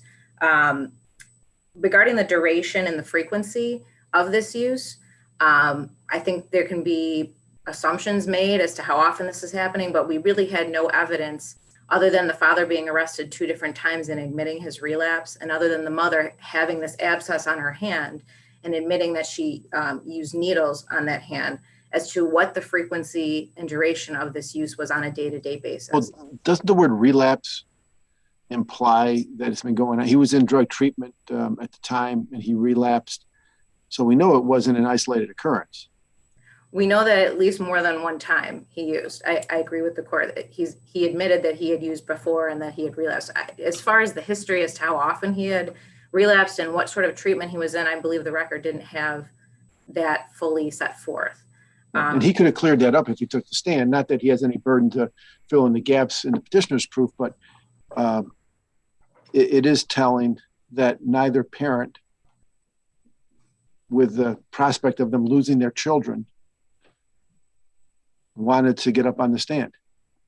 I think we can assume that, and the trial court did assume that the reason they didn't get up on the stand is there wasn't going to be anything good coming out from the testimony. I mean, I understand the court's thoughts on that. One piece of the facts that I think I really took was that the caseworker admitted that at the time of the removal, looking at March of 2019, she actually was going to allow the children to return home to mom on March 12th of 2019. The home was clean. It was safe. She wouldn't let her into the bedroom, but the caseworker admitted that these children were going to be going home that day. Dad was incarcerated at the time. And so the department then files their petition to remove the children just 3 days later without any additional evidence of any drug use. So it was okay for them to return the children on the 12th of March, but 3 days later, all of a sudden they're being removed.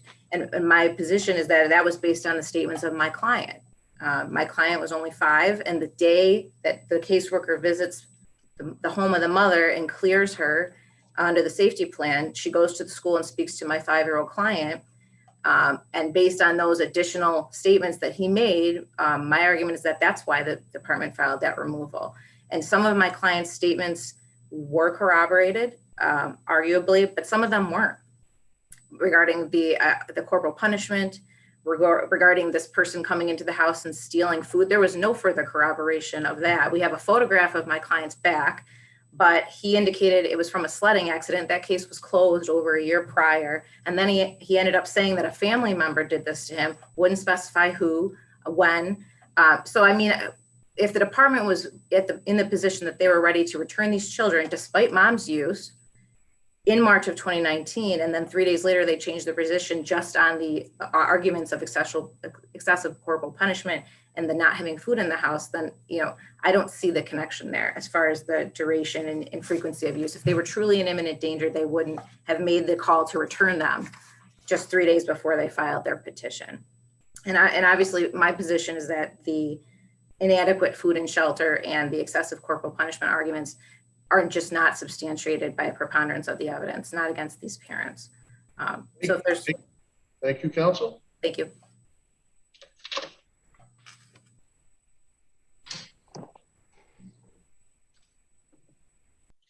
Case 288, the new NYAppDiv4 Inc. Let me find the case here, versus Yellowstone Capital.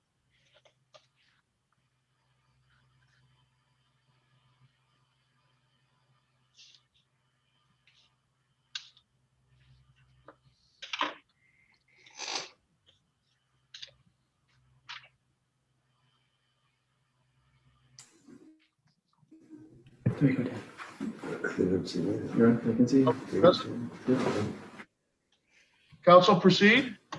Thank you, Your Honor. May it please the court, Christopher Murray, Stein, Adler, Daba, and Zelkowitz for the defendant appellant, Yellowstone Capital, LLC. Your Honor, the facts of this case are relatively straightforward, although they do appear to be hotly contested until one considers the documentary evidence that was in the record. My client, Yellowstone Capital, purchased future accounts receivable. Mr. Murray, I can guarantee you that this court knows the facts extremely well. Sure. So when you get into your argument, let's look at the Supreme Court's decision. Sure. Just what jumps off the page to me, and to get going on your argument, it looks like the court there's two conceptual difficulties I have. One is finding questions of fact and then dismissing. That seems slightly inconsistent. And the other is dismissing but granting the ultimate relief sought in the complaint. So how do those inconsistencies stand? I mean, can we affirm that analysis? Your Honor, there's no way that this court can affirm that analysis. Essentially, the trial court said that it made no findings of fact and reached no conclusions of law. It then said that mere allegations were sufficient and to say that there were questions of fact without actually considering what any of the facts were in the record other than the mere allegations. Right. What the court did here, it seems, is it'd be like on summary judgment. The court says, I find issues of fact. I'm granting judgment to one party. Well, no, if there's issues of fact, it goes to trial. But here, I guess fundamentally, even before you get to that, you say that the procedural mechanism by which they attacked the confession of judgment was improper. You can't do it by motion anyways. They had to bring an action. So we wouldn't even get to that argument, would we? We would, under the law that you cited, and I have it here in front of me, a person seeking to vacate a judgment entered upon the filing of an affidavit of confession must commence a separate plenary action. There's many cases that say that. Mr. Cosgrove hasn't cited a case to the contrary that I'm aware of. So couldn't we just rule on that limited basis alone? Yes, Your Honor, you absolutely could. That would be a basis for reversing the trial court's decision. Here, they filed a plenary action, and before an answer was filed, before any issue was joined, before anyone reached any of the point they had to reach, which is that a judgment by confession can only be vacated after a trial or summary judgment motion, the trial court simply ruled on it as though the filing of a complaint was a mere procedural requirement, and by filing the complaint, there's no longer a plenary action requirement beyond that. That's simply not consistent with procedural law for anything in New York. But here they did bring a plenary action. But as I understand it, then getting back to Justice Lindley's question, first of all, there's a procedural error in bringing this by motion, not by plenary action. Then the response could be, oh, but they brought a plenary action. But that doesn't state a cause of action because there's nothing in there about fraud, misrepresentation, usury. It's purely trying to state a cause of action under 5015. And I don't know of any case that holds it a cause of action. So even if you get beyond, say, hey, we did bring one, then you would say, but there's no cause of action that's even been stated there. Getting back to the conceptual inconsistency, questions of fact, but dismissed, but granting ultimate relief. So, but my question ultimately, let's assume we go down that path for the sake of argument. The best your client gets, Mr. Murray, if I understand it correctly, is to restore the judgments by confession. And then you're likely to be confronted with a plenary action that does state a cause of action. And then in that context, you would be entitled to a trial or motion practice. So you're not gaining a whole lot here, right? Well, actually, I'm gaining quite a bit. And the reason being is the court's decision effectively eliminated certain affirmative defenses that we have in the federal action that was filed, well, pertaining to, or at least arguably eliminated, according to counsel's arguments in the federal action, pertaining to res judicata on this particular contract and pertaining to Rooker-Feldman doctrine, which would have precluded the federal court from ruling on this particular contract. And ultimately, the federal court did rule that our Rooker-Feldman defense no longer applied because of the trial court's ruling in this case. Right. So the main forum for this dispute and others related to it is in the federal court in the Southern District. No, Your Honor. No? No, it was procedurally and substantively, the main forum has to be New York State Court. Or it has to be, because there's a judgment by confession. If the judgment by confession is in effect, and we go back nunc pro tunc that the judgment is by confession is in effect, the only court that will have subject matter jurisdiction over this particular contract will be the Supreme Court, State of New York. Okay, didn't Judge Ward, I read his reasoning to say, let's just erase everything happened here and kick it down there. They can resolve it with these other disputes. Isn't that what he essentially said? That is essentially what he said, but there's no legal basis for doing what he said. No, I'm not saying that there is, but I guess my point is there's a parallel proceeding going on in another court right now with respect to similar issues, whether these types of loans, alleged loans, are you serious and so forth. That's taking place in federal court. Yes, Your Honor. Yes, that is at the pre-answer motion to dismiss. I think their second or third complaint in that case. So that case has not actually advanced anywhere. It's not as though any real rulings have been made there To that beyond point, the Rooker-Feldman. Mr. Wright, to that point, the plaintiff argues in their brief that 3211A4 wasn't even involved here, in part, if I understand it correctly, because the federal court in New York couldn't grant the relief sought in the action brought by the plaintiff here. So it doesn't seek the same relief, correct? Your Honor, this goes to the issue of the multiple pleadings that were filed in the federal proceeding. Unfortunately, the pleadings in that particular action were incredibly vague and unclear. They did seek a substantial amount of overlapping relief. They did seek a substantial amount of overlapping arguments. They were effectively duplicative for the purposes of 3211A4. Overlapping parties, overlapping contracts, some overlapping relief. I thought your argument a second ago was that the federal court couldn't do what can be done by a New York State Supreme Court. Well, that's actually correct. Is ultimately, while they were seeking that relief and in federal court, they probably could not, based upon the pleading that they had filed. If they had eliminated the contract that was being alleged in this particular case from their federal case, then they would not have been precluded under Rooker-Feldman doctrine, and it would have been something that they could have simply excised from their pleading in that case. That's not something they ultimately did, and ultimately here, the state court took the initiative to simply vacate a judgment, grant them their ultimate relief, prejudice my client materially with regard to a related proceeding. My client is in a position where it couldn't even file the affidavit of confession of judgment against they're the plaintiffs in this case, but they're the judgment debtors is in the related judgment. Because now CPLR 3218 has been amended so that you can no longer file an affidavit of confession of judgment against an out-of-state judgment debtor without the need for your own plenary action against them. So essentially now we're in a position where we've been actually prejudiced. The benefit of the affidavit of confession of judgment has been lost to us unless this decision is reversed. Mr. Murray, can I ask a question? Let's assume that the CPLR 5015 does not support a standalone cause of action in the complaint that was filed, the plenary complaint. The issue isn't whether they stated a cause of action, right? The issue is whether the proponent of the pleading has a cause of action. So we have to kind of look at that complaint in a very broad way, do we not? And if we look at the complaint in a very broad way, are we not, is it not true that we're not limited to whether or not the 5015 is a standalone cause of action? That's a great question. So we actually addressed this in our brief to some extent. Essentially, we look to, is there any kind of a cause of action that could have been alleged under the facts that they've put forth? And we say no. Unconscionability was one basis that they alleged. That's not a basis for a cause of action. Usury is not actually something that a corporate plaintiff can assert as the basis for a claim. So that's not a cause of action available to them. And then ultimately their last allegation is not actually in their pleading, but it's in their 50-15 motion, which is to argue that we breached the contract, but they didn't.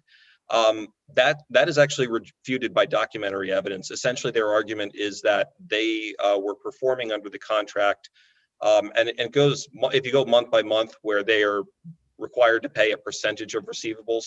They were not paying that percentage of receivables after week 1.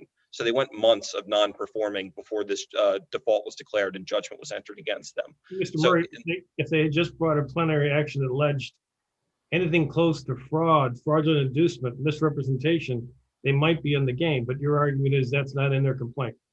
Your Honor, no, it's not. Essentially, they said that the clerk of Erie County was somehow confused by an affidavit submitted or was misled based upon an affidavit submitted in support of the judgment by confession, except the affidavit in support of the judgment by confession merely gave them credit for the payments that they actually made.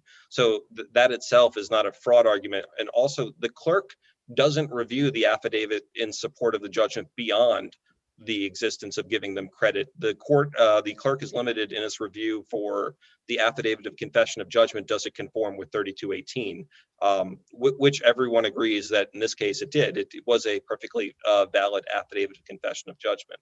So they didn't allege a fraud. They refer to it as something of a fraud, but it's factually it's not there and legally it's not there. Mr. Murray, you should begin to wrap up. Your Honor, I'm going to rest on the rest of the papers. This court is very clearly on top of all of the issues we've raised in our papers, and I don't want to take up too much more of your time. So thank you. Thank you, counsel. Mr. Cosgrove. Yes, yes. Good morning, Your Honors. Let me just be brief with respect to my concerns. All right. I marvel at the scholarship of Mr. Murray and his law firm, and also I think that our side did a very good job of letting the issues understand what it is that the law says about how they should be decided. Let me just say this. From the briefs and the record in Mr. Murray's remarks today to the court, Yellowstone is one of the largest merchant cash advance companies that lends monies to struggling, desperate small businesses who can't go to the corner bank for a reasonable loan. We would not be in this court today except for the fact that Yellowstone engages in predatory lending practices. Yes, the agreements between Yellowstone and NYAppDiv4 purport to be purchases of receivables, but actually those are bad credit business loans. Now, pay attention to this, judges, please.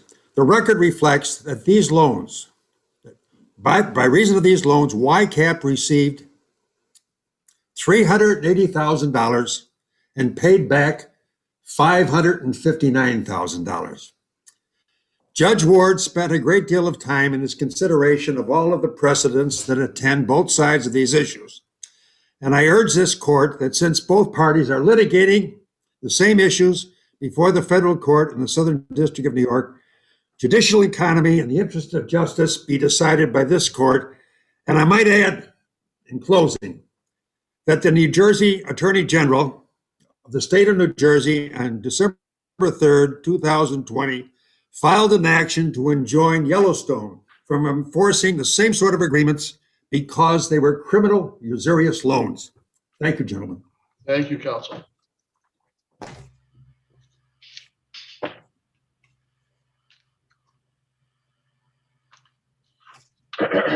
Case 289, James Strife versus Alec Razorek II.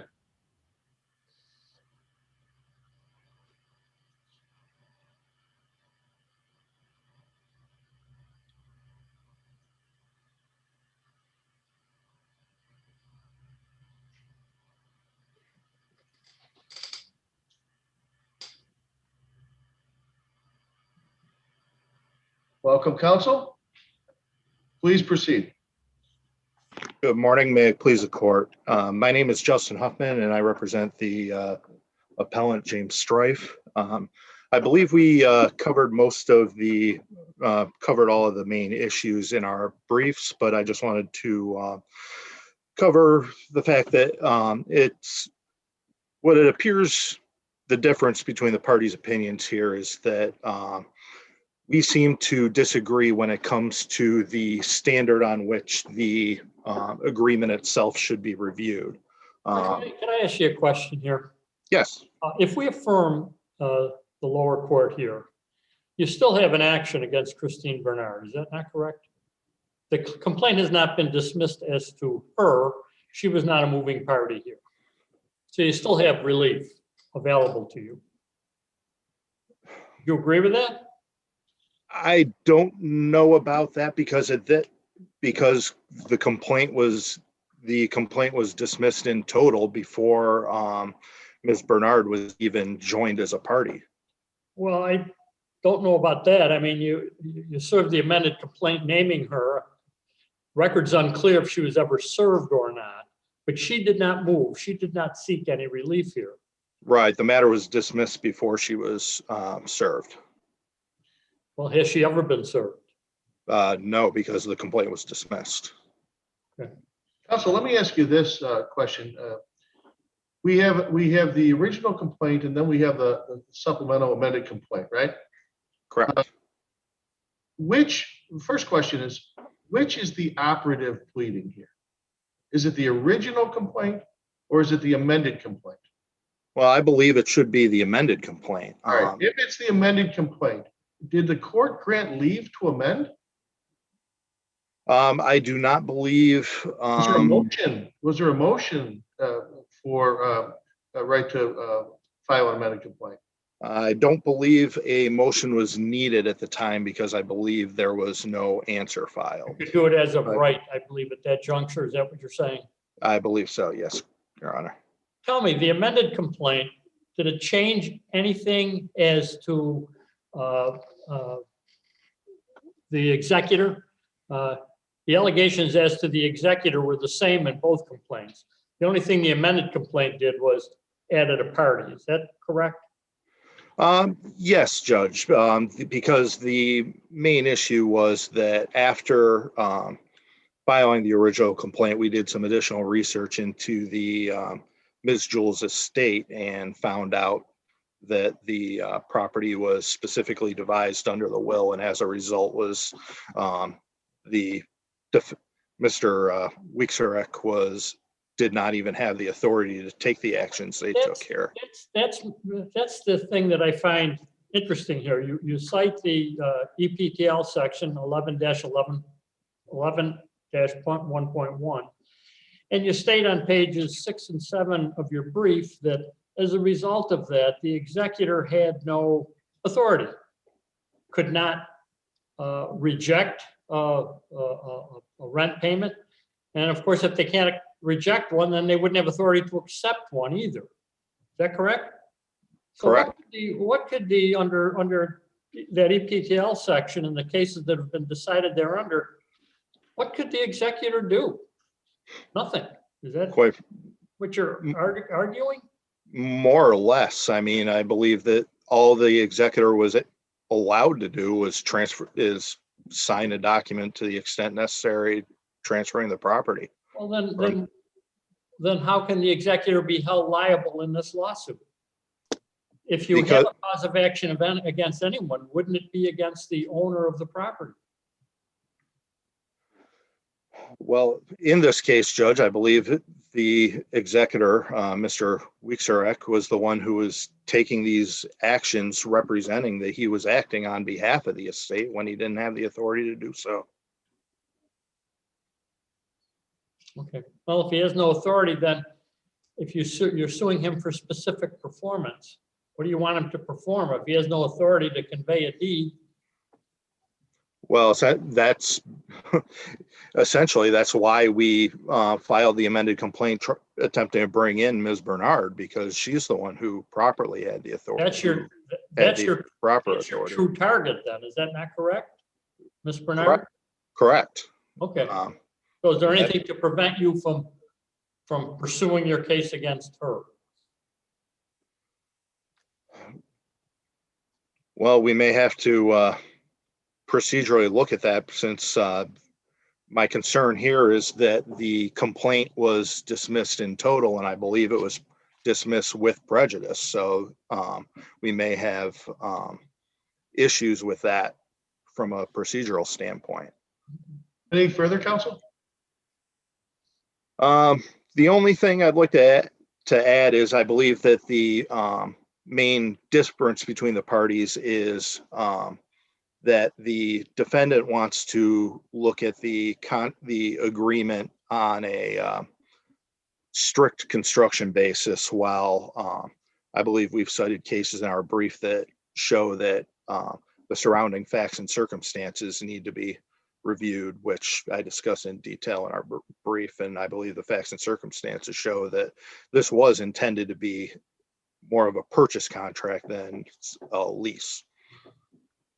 Right, we understand, and you're relying on the monthly mortgage payment language in the contract and references to mortgage and the checks that said mortgage on them. So we understand that point. Correct. Thank you, counsel. Mr. Mancuso? Morning, Your Honor. John Mancuso for the respondent. May it please the court. If I may address the first issue first on procedure. The executor was joined as the initial defendant in the case, and the amended pleading changed nothing substantively with respect to the cause of action for specific performance. It left the executor as a co-defendant in the case while its motion was pending before the court. I think the case law is very clear that the service of the amended complaint wouldn't necessarily abate the motion to dismiss. And as a joined defendant, the executor of the estate, I think he has full authority under 3211 to raise any grounds of dismissal that would be warranted. And we raised under 3211A1 and 7 for documentary evidence and failure to state a cause of action. And we cite 2 Fourth Department cases in our brief that I think make very clear that there was authority for him to move against the complaint on the ground stated, which is not that he didn't have authority or that there was, not failure to join a necessary party. We're talking about the sufficiency of the claim for specific performance, regardless of what defendant is joined. And moving to that point, the documentary evidence, the court need not look any further than the lease with purchase option itself to conclusively dispose of this case. That expired, according to the contract, it expired on August 1. Is that not correct? That is correct, Your Honor, 2017. Excuse me, 2017, and the request to exercise the option, there was a written request made on May 14th of 2019, almost 2 years later, good year and a half later. Yes, Your Honor, that's correct. And so the real contention, because I don't believe there's any factual dispute on this record, that it was not exercised in strict accordance with both the timing, because time was of the essence in the lease, as well as the procedure. No written notice was served and nothing appears in the record. Their argument is to recharacterize this lease as a land contract. Section 4 of the lease, I think, completely refutes that proposition, because you essentially have to eliminate Section 4 from the document in order for the appellant to prevail. In order for it to be a land contract, you would need to eliminate the notice requirement for the option to be exercised, eliminating the character of the rent payments. You'd have to eliminate the section that requires a future contract. So if this was a land contract, why would the parties have bargained to enter into a future contract? And so all of that taken in total, I think it's clear this is a lease, and the court was correct to dismiss the amended complaint. Thank you, counsel. Thank you, Your Honor.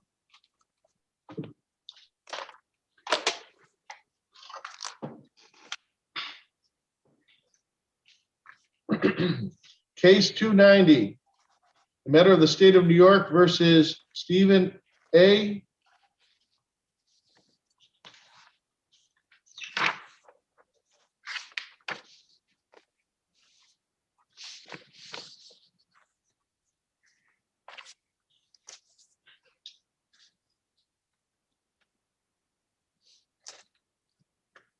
Okay, we have counsel present. Counsel, please proceed. Good afternoon. I don't know if I've ever gotten to say good afternoon to this court, but good afternoon. Brad Keem representing the defendant appellant in this matter, and I'd like to focus on issue 2. As this court is aware, the mental hygiene law limits confinement to extreme cases involving the most dangerous sex offenders, and that is not appellant. It is acknowledged that appellant has difficulty complying with SIST. Here, though, there are less restrictive options available, specifically, as recommended by Dr. Lazaro, the 4-day per week intense inpatient treatment with his wife, co-therapy with his wife, who's repeatedly asserted that she's happy with appellant. This option is also more appropriate than confinement because this is not an extreme case and appellant's not dangerous. In fact, he hasn't committed a sex offense in 10 years. He's not spinning. Well, now let's be clear on that. He got out of prison 5 years ago, and then he violated SIST 5 times, got sent back into confinement, and according to the state, during those 5 years since he's been released from prison, he has been at liberty for a total of 190 days. So, but he has not committed a crime in 190 days of freedom. But the way the state looks at it is that he persistently, regularly, and flagrantly violates the terms of SIS, and he's heading in that direction. If unchecked. I guess our argument, though, is that the heading in that direction is what's not established. Yes, he is difficult on SIST, but his SIST violations are not dangerous. They don't demonstrate that he's dangerous. In fact, it's unapproved contact with other consenting adults. It's drugs and alcohol, sex, photography, and toys. With consent, usually with his wife is what these are involved with. Do we have to wait for a sexual crime on SIST for him to be reconfined? We don't have to wait for a crime, but we need a causal relationship. And I don't think we have it. Appellant, in fact, he was messaged about, with another couple about once prostitution, once there was a money figure involved, appellant ended the conversation. He knows who's coming to his door. It's another consenting adult. And I think that is the kind of person that we should be requiring to do treatment, not confining. I think we have that argument, counsel. Anything further? Okay. Unless there are other questions, then we'll rely on our brief on the other points. Thank you. Mr. Brody? May it please the court, Frederick Brody for the state. The court should affirm Supreme Court's order revoking SIST and confining Stephen A. to a secure treatment facility. As your honors comprehended, wasn't there a determination, Mr. Brody? Let me ask you this: that the respondent was appropriate for SIST, and then the same expert in a short period of time then says no, SIST isn't appropriate. How do you address that issue? That's right. Dr. Jensen explained why her conclusion in 2018 differed from her conclusion in 2017, 15 months earlier.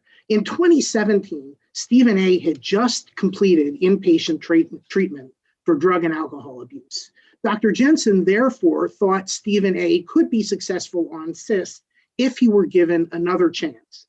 So he received actually 2 more chances between 2017 and 2018, and he failed both of them. Each time, Stephen A. lasted less than 40 days in the community before violating SIST. In 2018, 1 day after his release to the community, he obtained a cell phone, downloaded porn, and started trolling for sex. He solicited a prostitute. And by the way, he did not know that the person who showed up at his door would be a consenting adult. He solicited a prostitute by text, and he had no idea who the person responding to the text was. It could have been a pimp. It could have been someone marketing underage girls. He didn't ask the person's age. He didn't ask anything. What he needed and wanted was this steady stream of sexual partners. And the point Dr. Jensen made was that if he keeps behaving in that manner, ultimately, he's going to reoffend, no question, because ultimately he's going to run into a potential sexual partner who cannot or will not consent. And that goes to Justice Lindley's point is that they don't have to wait for a crime for this gentleman to commit a crime before they can act. Is that right? That's your position? That's right. The purpose of SIST is to prevent sex offenses. If a sex offense occurs, then SIST has failed. And the George N. case, the William J. case, the Robert A. case from the 3rd Department, all of those authorities tell the court that you don't have to wait. If, and that's what's happened here, if there is this escalating course of conduct, then the SIST officer and the SIST program can step in and you can have a judicial proceeding to terminate SIST. And if it's determined at that time that the offender is dangerous, then the SIST can be revoked. And keep in mind, of course, dangerousness can change from time to time. In 2018, Dr. Jensen noted that Stephen A.'s new SIST violations were dramatically more serious than previous times. Dr. Jensen concluded in 2018 that Stephen A. was in his offense cycle and it was only a matter of time before he reoffended. She didn't see that in 2017, but of course, things can change over the period of 15 months. During his brief time on SIST in 2018, Stephen A.'s pursuit of sex became, in Dr. Jensen's words, obsessive and indiscriminate. Only one day after being released, he had the cell phone, he was arranging hookups, he was downloading porn, and Dr. Jensen said there was no doubt that he would ultimately offend because he cannot control his sexual behavior. So once he has the potential partner there, even if that partner says, you know what, I don't consent, or even if the partner is underage, as happened in the qualifying offense, Stephen A. is going to continue with the sexual act. And of course, he was in his offense cycle. In fact, Dr. Jensen evaluated Stephen A. using 3 instruments, and all 3 showed a high risk of offending. Now, I want to address the motion to vacate. The Supreme Court didn't abuse its discretion in denying the motion to vacate the 2013 order. The Supreme Court justice who denied the vacator motion was the same one who issued the 2013 order. That was Justice McCarthy. He stated that the 2013 order was not based on ASPD alone. Instead, it was based on all the conditions, diseases, and disorders that the experts diagnosed. Under Dennis K., ASPD plus some other diagnosis can support a finding of mental abnormality.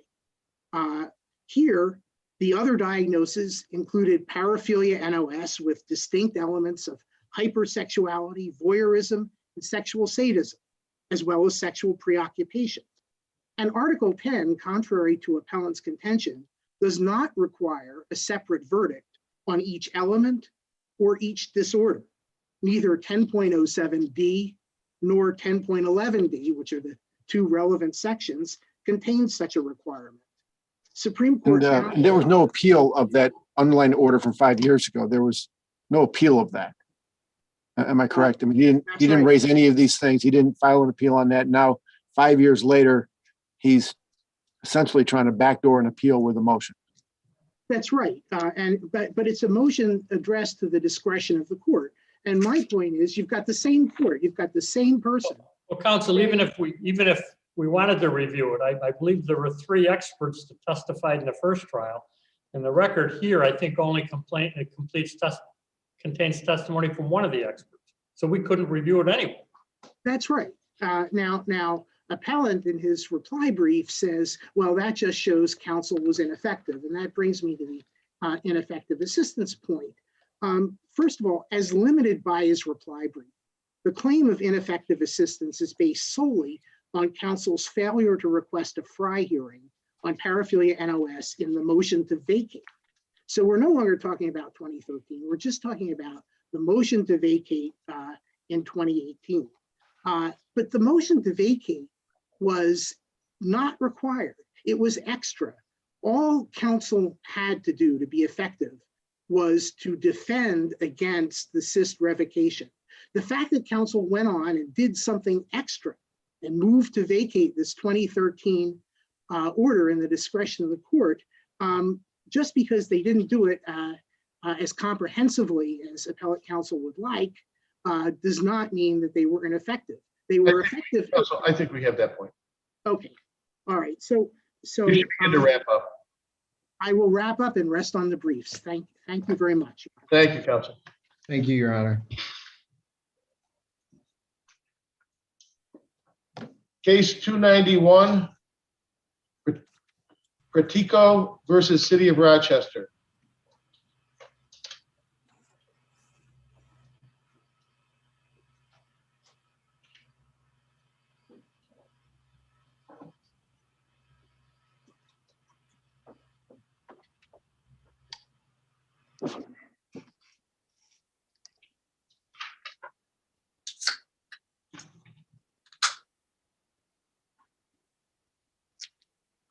I think we're waiting for Mr. Sullivan, it appears.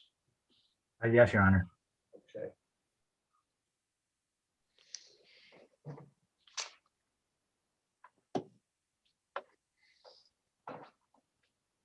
Very good. Counsel, proceed. Thank you, Your Honor. Michael Sullivan on behalf of the Titan defendants in this matter. At the outset, I want to thank the panel of judges today. It was a long brief. The record was as big of a record as I've seen. So I'd like, on behalf of Paul Sanders as well, to thank the panel for reviewing the record. The facts of this case are very straightforward. My client, the Titan defendants, employed Mr. Pratico for some period of time. And while Mr. Pratico was within the employ, he was servicing an account on behalf of Titan, this Genesee and Wyoming Railroad. On the year of 2011, our folks at Titan had told Mr. Pratico, do not bill this particular account. We're going to do that as we've had the prior 3 or 4 years. Well, as it turns out, Mr. Pratico ended up billing the account. We found out about it. He ended up putting the proceeds of the $60,000 in its entirety into his personal checking account. And when we got wind of that, we knew that he was a good employee, and we wanted to give him the benefit of the doubt to explain why maybe there was a misunderstanding. He brought the client. In fact, there was an email. Sir, didn't he bring the G&W with him when he joined your Titan? This was a pre-existing client. He did, Judge. Correct. Okay. That's right. But when he brought the client to our group, we then became what we'll say is the owner, and therefore we would pay him a commission from servicing the account. Now, Mr. So Sullivan, as the story went, Mr. Sullivan, yes, Judge. I think what you were about to argue is that he was a good employee and you wanted to give him an opportunity to explain what he did. And when he came in, he essentially admitted to taking the money, right? And then you. No, he denied it. I'm sorry? Oh, excuse me. That's right. Judge. The idea was, I'm sorry. Yes, thank you. He denied it. And based upon that, there were some criminal proceedings that were pursued. Is that right? Correct. Right. That's exactly right. And those were ultimately no bills, right? Correct. Yeah. Okay. Correct. There was no build some 9 months later, but you know I think the merit of the malicious prosecution, which is the only cause of action pending, there was probable cause to arrest Mr. Pratico. He admitted he took money belonging to Titan. He tried to return the money back to Titan, and at the advice of our attorney, Robert Lund, we rejected the settlement offer and decided to continue pursuing the criminal matter. And all the while, you know, Mr. Pratico was taking business that was belonging to Titan with him, and that's why when he went to Lawley, and that's why we got the New York State Department of Financial Services involved, because we wanted to stop the loss of clients. How are you handling the fees from G&W up to this point? Was there some sort of a division? It was on a commission. Yes, Your Honor. So the plaintiff was entitled to at least part of it. I completely agree with that, but not all of it. And the portion at issue was. Did that make you joint owners of this money? The money in question, the $4,465, that portion was Titan's outright. But the global number, $60,000, if you look at that, Pratico would have been entitled to a portion of that, and Titan would have been entitled to a portion of that. So you're joint So the owners. very amount that Mr. Pratico, with respect to this, but $60,000, but the money that was taken was Titan's alone solely. That was not joint. And that was the basis for the third degree grand larceny. So because of their strength of the merit of the malicious prosecution. These types of cases, Mr. Sullivan, it seems like we've seen a lot of these disputes over commissions and who's entitled to them, whether someone's an independent contractor or employee, and they get resolved in a civil context, suing for your money back. It seemed that Titan was just hell-bent on having this plaintiff charged criminally, and he was. It's just we don't see that very often on these types of civil disputes.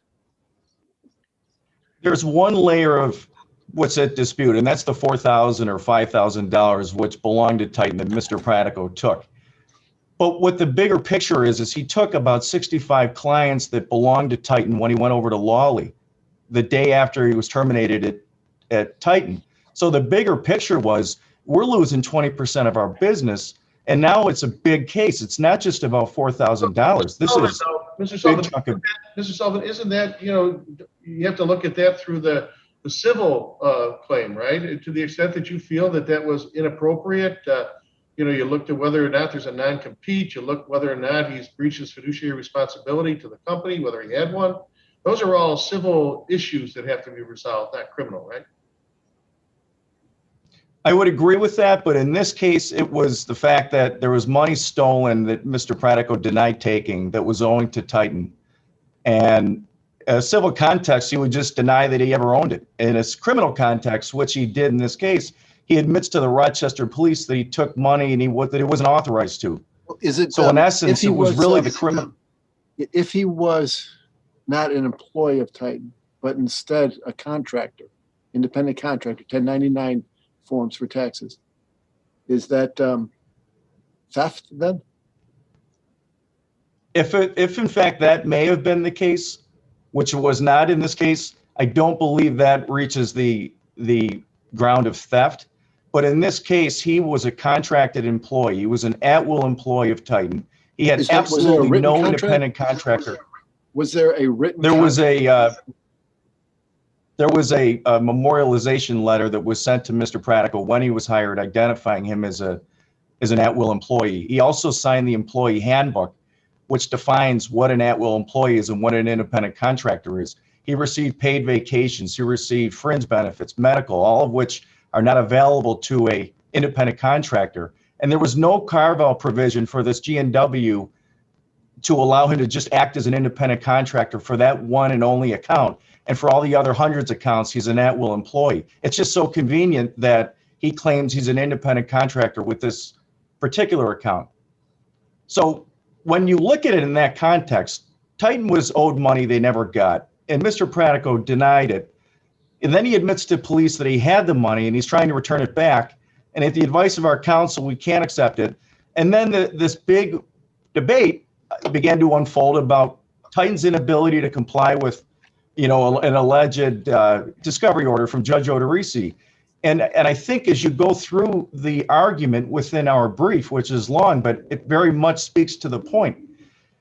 Every single criticism that Judge Martin has, and with all due respect, she's been the fifth judge on this case. So there's been 4 prior justices who have been gathering thousands of pages of discovery records and motions. She just was not able to get herself up to speed when she issued the decision. And that's all with all due respect, because she's in the oral argument that I read, Judge Martin said she spent 10 days alone with that file, reading everything. And I think you complimented her, so somebody made a joke about, it must have been a rough 10 days. She clearly, and her decision is painstakingly detailed, going through the history of the case.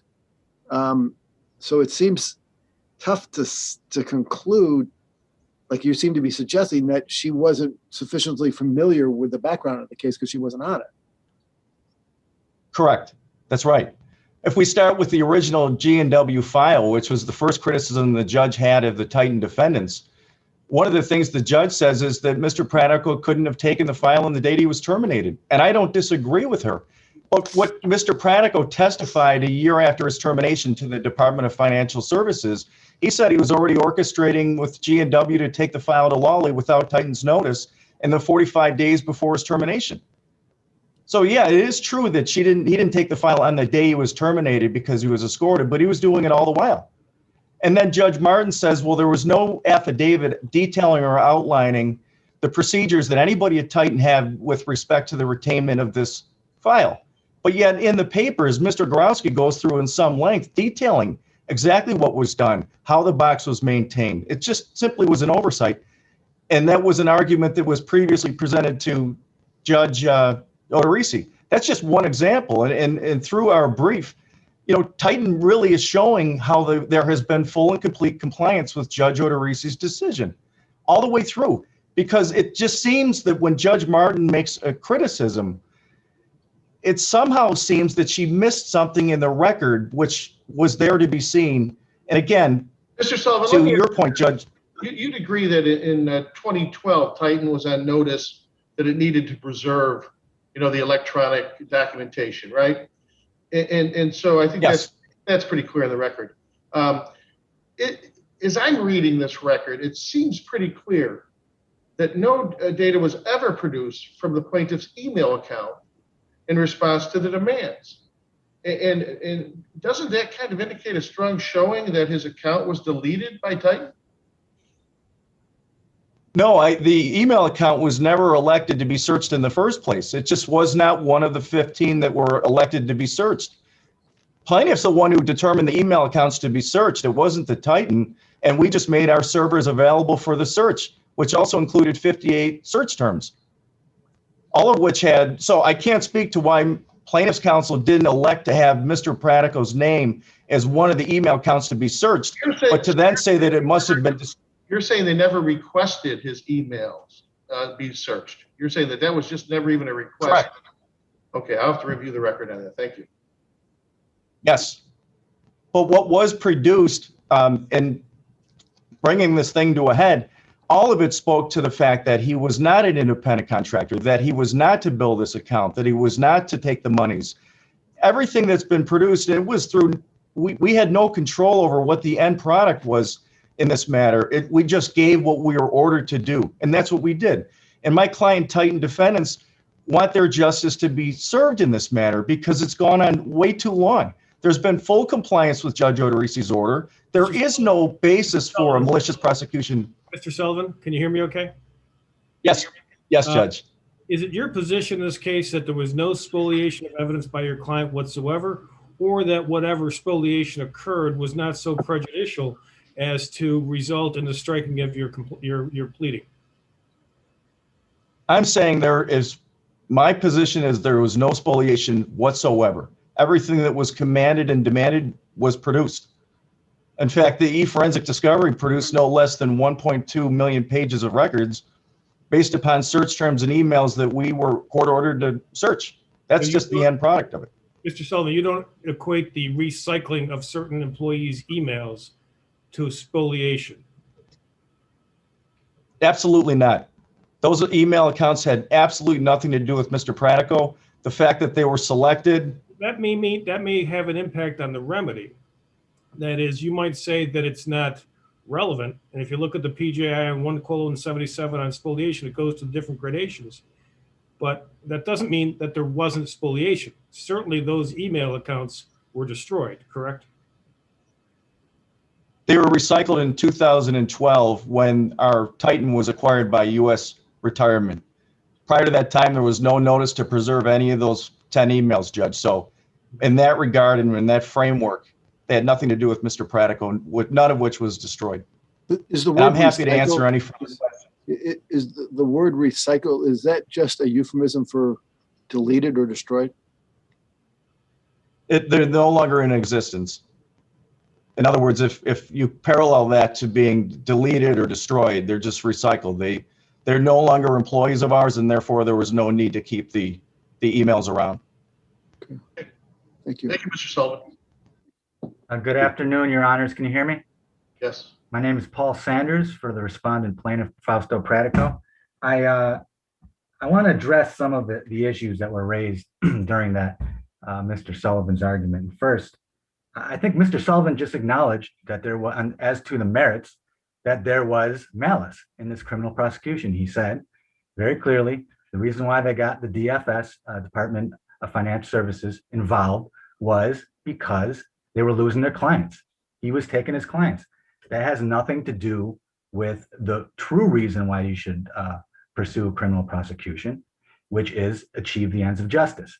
All right. There was one issue with one client. Mr. Pratico left and brought a bunch of other clients with him, and they used the criminal procedure system in order to stop him from doing that. That's the definition of malice. Okay.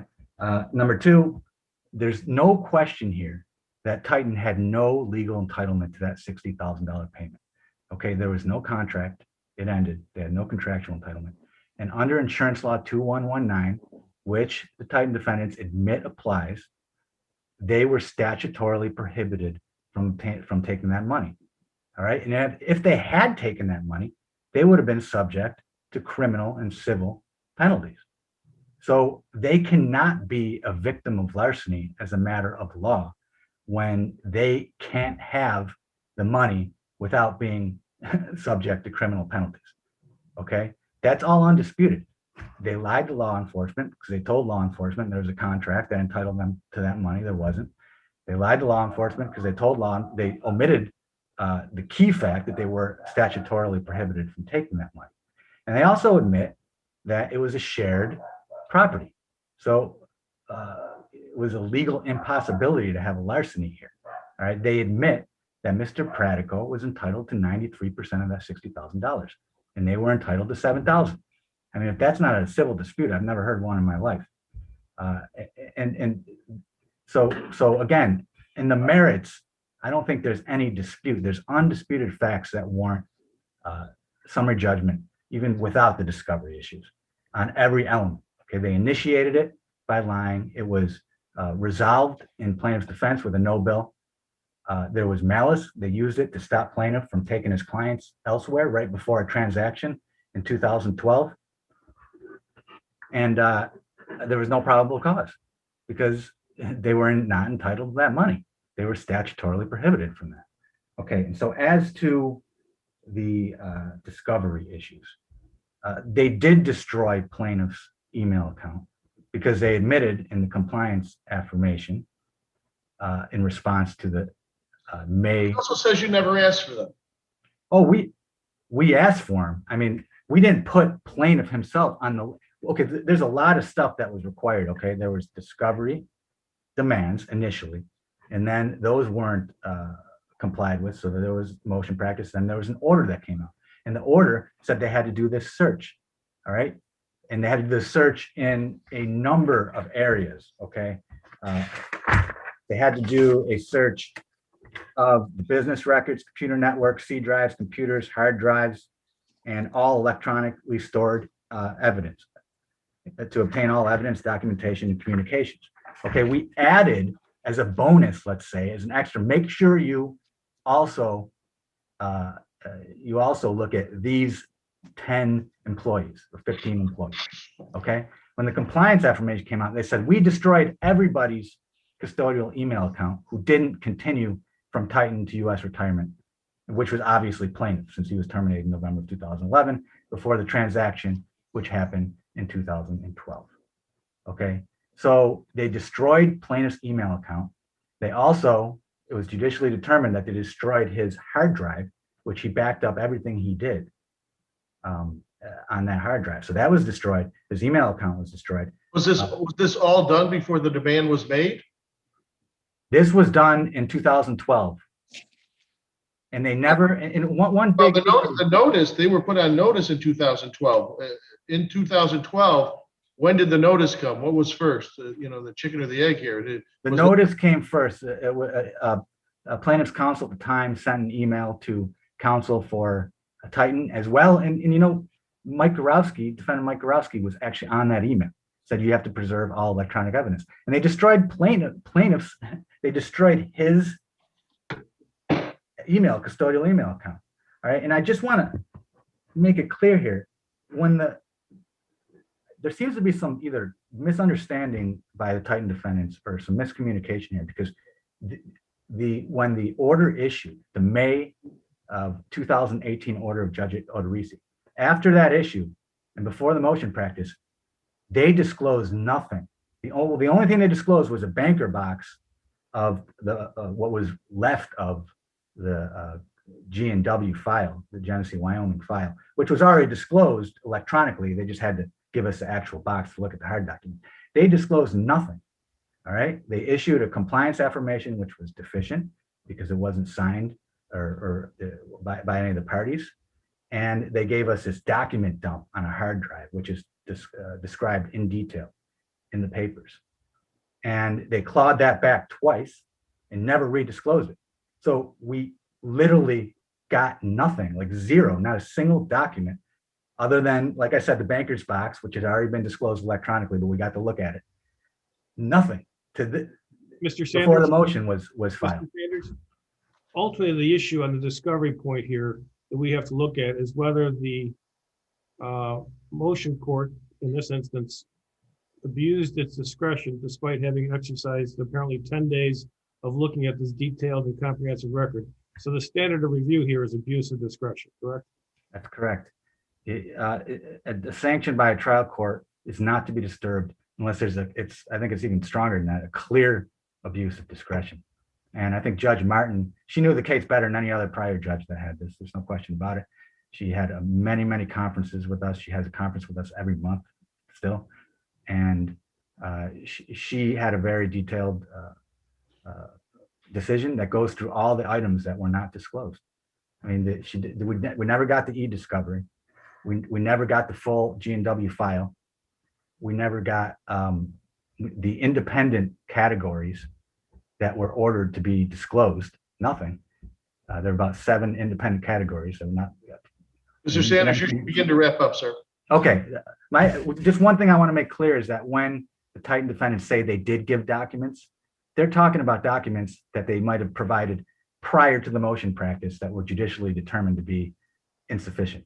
Okay, the order is the order. It issued, they never appealed it.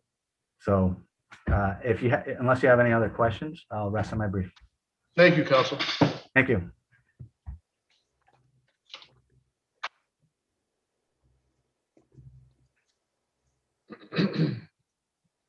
Case 292, Dunn Auto Parts versus Wells.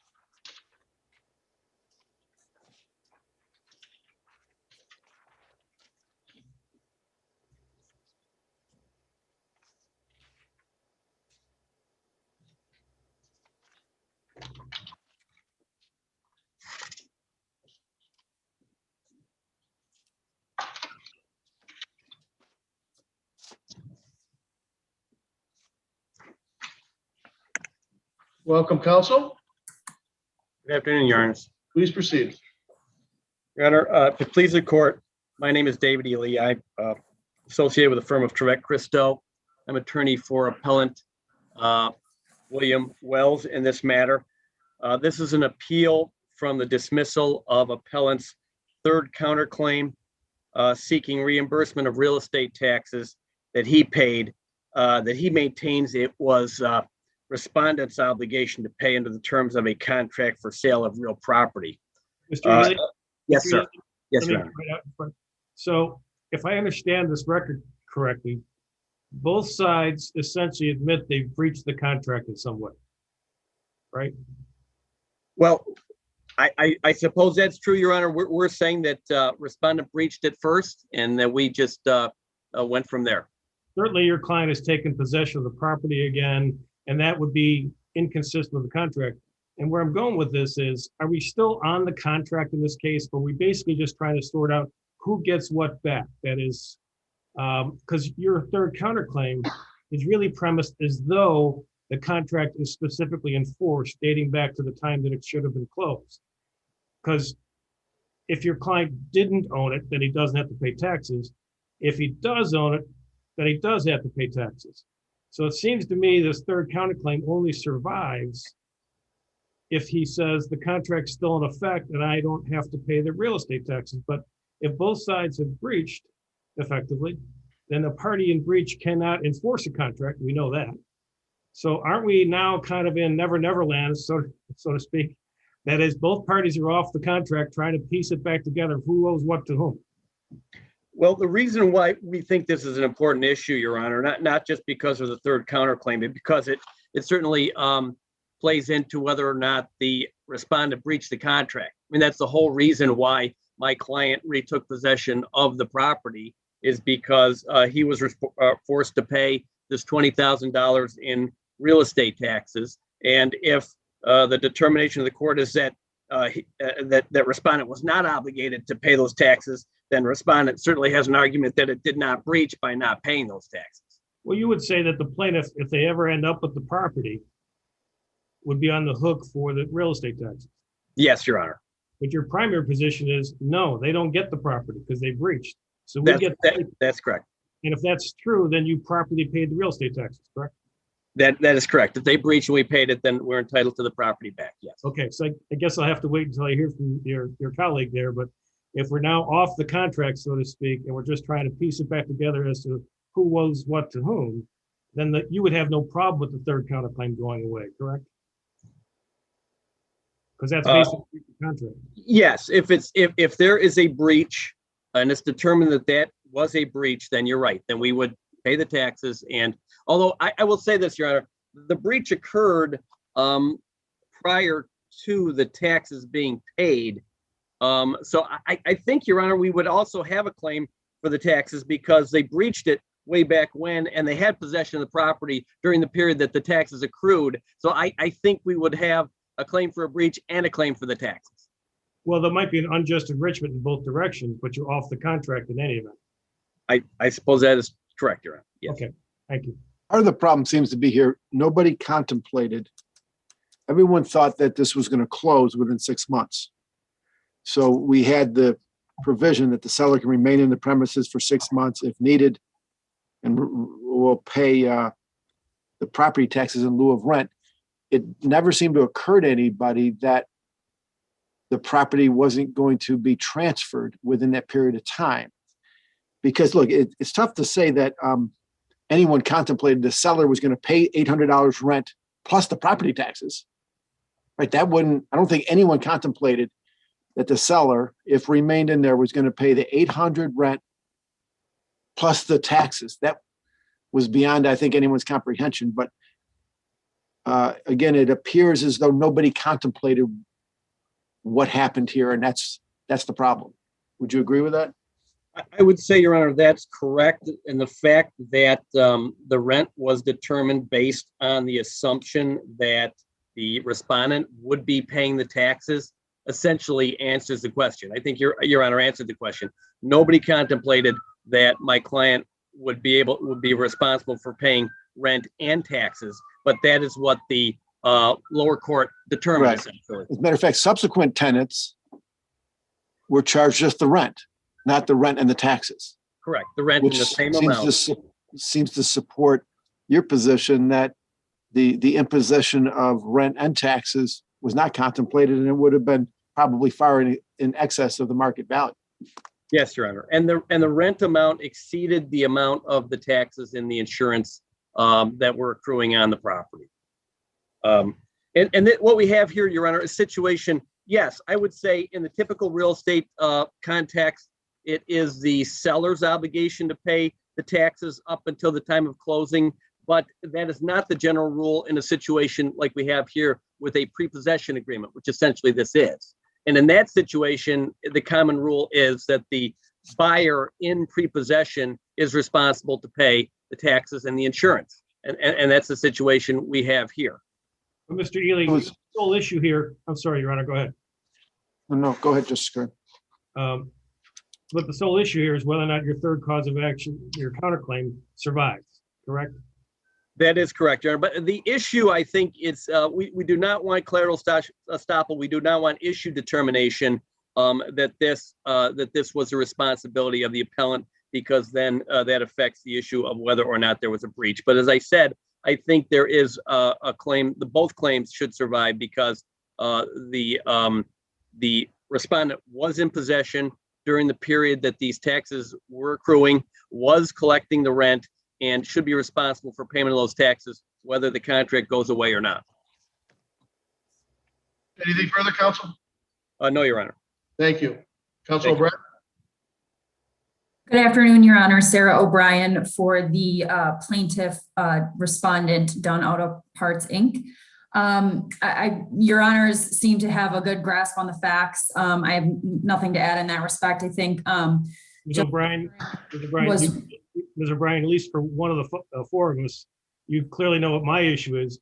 If you continue to maintain that you are seeking specific performance or damages for breach of contract under your first or second cause of action, if you're continuing to seek that, then one of the consequences should be, right, that the third counterclaim should survive, at least because there's a question of fact as to what the contract says there. And putting that question of fact issue aside, but just conceptually, if you continue to maintain your first and second causes of action, doesn't the defendant potentially have an offset at a minimum, if not breach damages, for the taxes that your client should have paid as the owner, right? So I guess my question is, are you still maintaining the first and second causes of action? we are still maintaining the first and second causes of action. I think you're correct in that there could be a potential claim for an offset or some type of unjust enrichment claim, but pursuant to the terms of the contract, my client had no obligation to pay taxes prior to closing. That's just not in the contract. It's not written there. And the obligation to pay property taxes. I'm sorry. I'm sorry, Your Honor. I keep doing it to you. I'm sorry. But just so I hammer the point from my brain here, if you succeed on specific performance, you effectively would have become the owner as of that 6 month afterwards, right? And you would have been obligated for the taxes. As the owner. If it is retroactive to that period. Which is what you need to get in order to preserve whatever income you made from the property in the meantime, right? Because it's not effective until if you win the case. So I guess the point I'm trying to make is if you continue to maintain your first and second cause of action, don't we have to keep the third counterclaim in the game at a minimum out of fairness, but certainly as a matter of concept in terms of contract to contract concept? I don't believe, Your Honor, that the correct claim is a breach of contract claim based on that provision, because we're talking about future events, you know, in the abstract. I think as we sit here today, the appellant does not have a cause of action for breach of contract of for the provision for the outstanding taxes. I think but he would have it is a bit of a house of cards. Ms. O'Brien, I'm sorry, but he would have an offset. He may, but I don't believe that it's properly brought before this court as a breach of contract claim. Thank you. Anything further, Ms. O'Brien? Nothing further, Your Honor. Thank you. Thank you, counsel.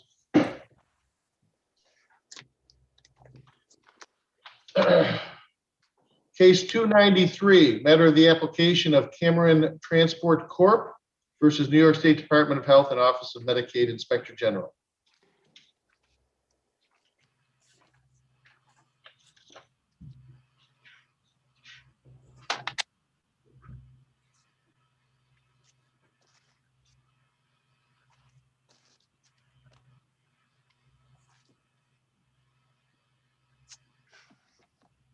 Counsel, welcome.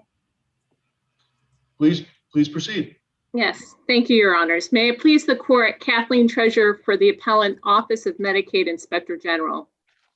Your Honors, Supreme Court applied the wrong regulation here in granting Cameron Transport's application for mandamus relief. Ms. Treasurer, good afternoon. Good afternoon. I see your point. You're relying on D4 or whatever it is, and you say that the court simply missed that provision, that they're not the same, that the time period is essentially indefinite under D4. But so I have structured to handle this myself in terms of trying to figure out what arguments apply to what.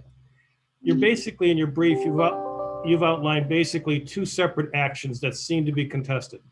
The initial withholding, correct, from June, and then the subsequent declination of the demand similar to mandamus to compel in November. So you view this as essentially two separate actions that are contested here. I actually view it more as a mandamus to compel, Your Honor. We kind of briefed it as a challenge to the initial withholding, but it's not really clear from the petition that that's what the petitioner had alleged. We have a brief both. Right, but the exhaustion and statute of limitations bars, assuming they exist, would apply to, as you've structured your brief, they would apply to the June withholding, but Right. not to the November determination to decline the demand to stop the withdrawal. of the That's withholding. right. Okay, so the exhaustion arguments and the statute of limitation arguments don't apply to that relief of mandamus to compel, assuming that they're both mandamus to compel, I suppose. I think that's right, Your Honor. It's particularly, I think the statute of limitations one definitely would not apply to the mandamus, to bar a mandamus to compel proceeding, because as we know, the statute of limitations runs from when the demand is refused by the agency. So I'm kind of dancing around here in a procedure, but ultimately you would then say, whenever we get to the merits, assuming it's the November 4th determination, when you get to the merits, the court applied the wrong statute, is your ultimate. Right. Okay. That's correct, Your Honor, because what the court did here was say that the OMIG's with initiation of the withholding fell under D1 of the regulation and was therefore subject to a 90-day limitation period unless OMIG issued a draft audit report or a notice of proposed agency action. But the problem is OMIG didn't initiate this because it itself was auditing the provider. OMIG initiated this withholding because it had been notified by the Office of the Attorney General that the provider was under an investigation for credible allegations of Medicaid fraud. Which is exactly what your client cited in their letter to the petitioner, and not necessarily the statute, but certainly the statutory language was in that letter. It tracked the language exactly, and it told the provider under what circumstances the withholding would be terminated. And that was when either OMIG had received notification that the allegations of fraud had been found to have insufficient evidence to support them, or legal proceedings related to the allegations of fraud had concluded. And none of those circumstances had occurred at the time that this Article 78 proceeding was brought. Now, as an update, I understand that Mafuku's investigation is over, but they have not, again, made a finding that there's insufficient evidence of fraud. They've found the fraud has been substantiated. And Ms. Treasurer, there is some reference in the petitioner's brief to this due process constitutional claim. That is, I mean, it does seem fair to say, or unfair to say, that you could hold on to this money forever, right? That seems to be the deprivation of due process of property without, due process of law. But your point is the petition and nothing else ever advanced that argument, and it's only advanced for the first time in appeal, correct? That's correct, Your Honor, that it's not a preserved argument for this court's review because the petition doesn't advance any due process argument.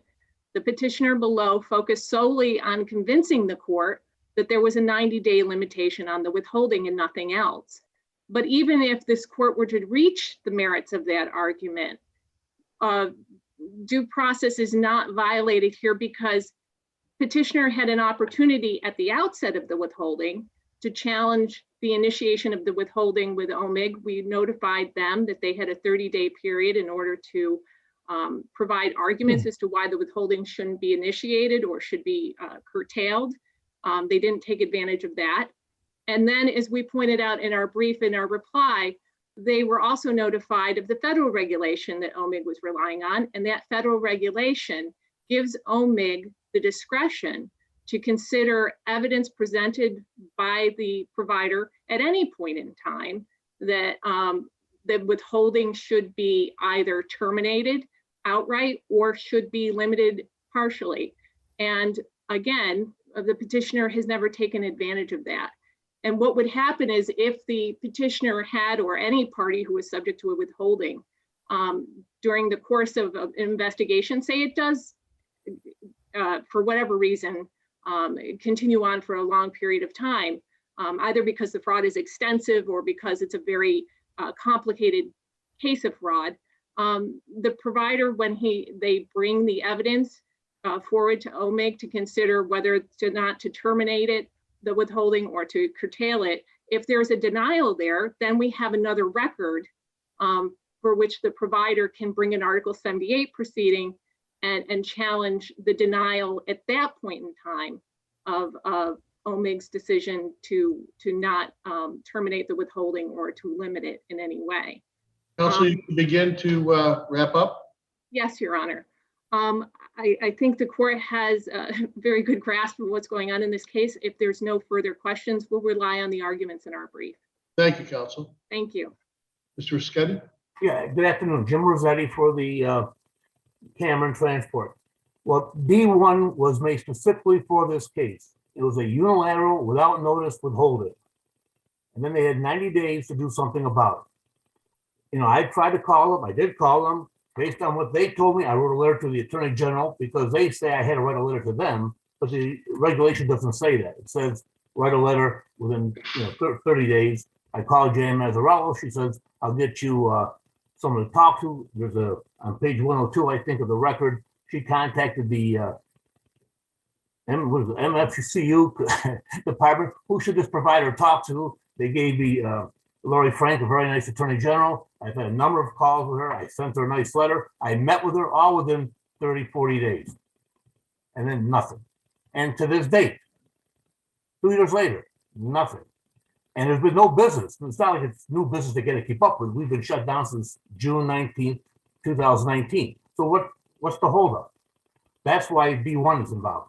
D4 is really for if they had given me the notice after 90 days, then the continuation would go on, but then still they had to have some limits. And if you look at D4 too, it says legal proceedings related are completed. What legal proceedings? There's no legal proceedings going on. They sent me a letter. So I have to wait for them to start a legal proceeding, then wait for that to be completed 2, 3, 4, 5 years later. It can't be. That's why D1 is in there, to protect the provider. You got something on me? They were working on this since 2016. They went back to 2016. They said they had 3 years worth of stuff in 2019. Since June of 2019, they've had nothing because we haven't been working. We haven't been doing Medicaid. So now it's 2021. It's 5 years. The key word in this section is temporary. D, the withholding may continue only temporarily. Stop right there. That's enough right there. 5 years is more than temporarily. So I rely on my papers. I think it's with all due respect to Kathleen, some creative work in the brief, but I think Judge Brunello hit it right. This is a common sense decision. All right, thank you, counsel. Thank you. Kathleen. Case 294. Lisa L. Walk-Reinard versus Jeffrey Smith.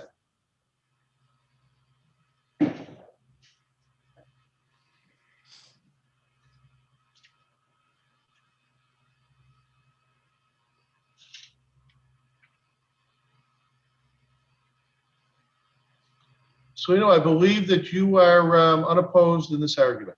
Yes. Proceed. I'm happy to rest on my brief. May it please the court. Good afternoon, Your Honors. Just briefly, it's our position that the defendants failed to meet their burden with respect to their serious injury motion. Should you find it, at the very least, we have raised questions of fact. Thank you, counsel. Thank you. This court will stand in recess.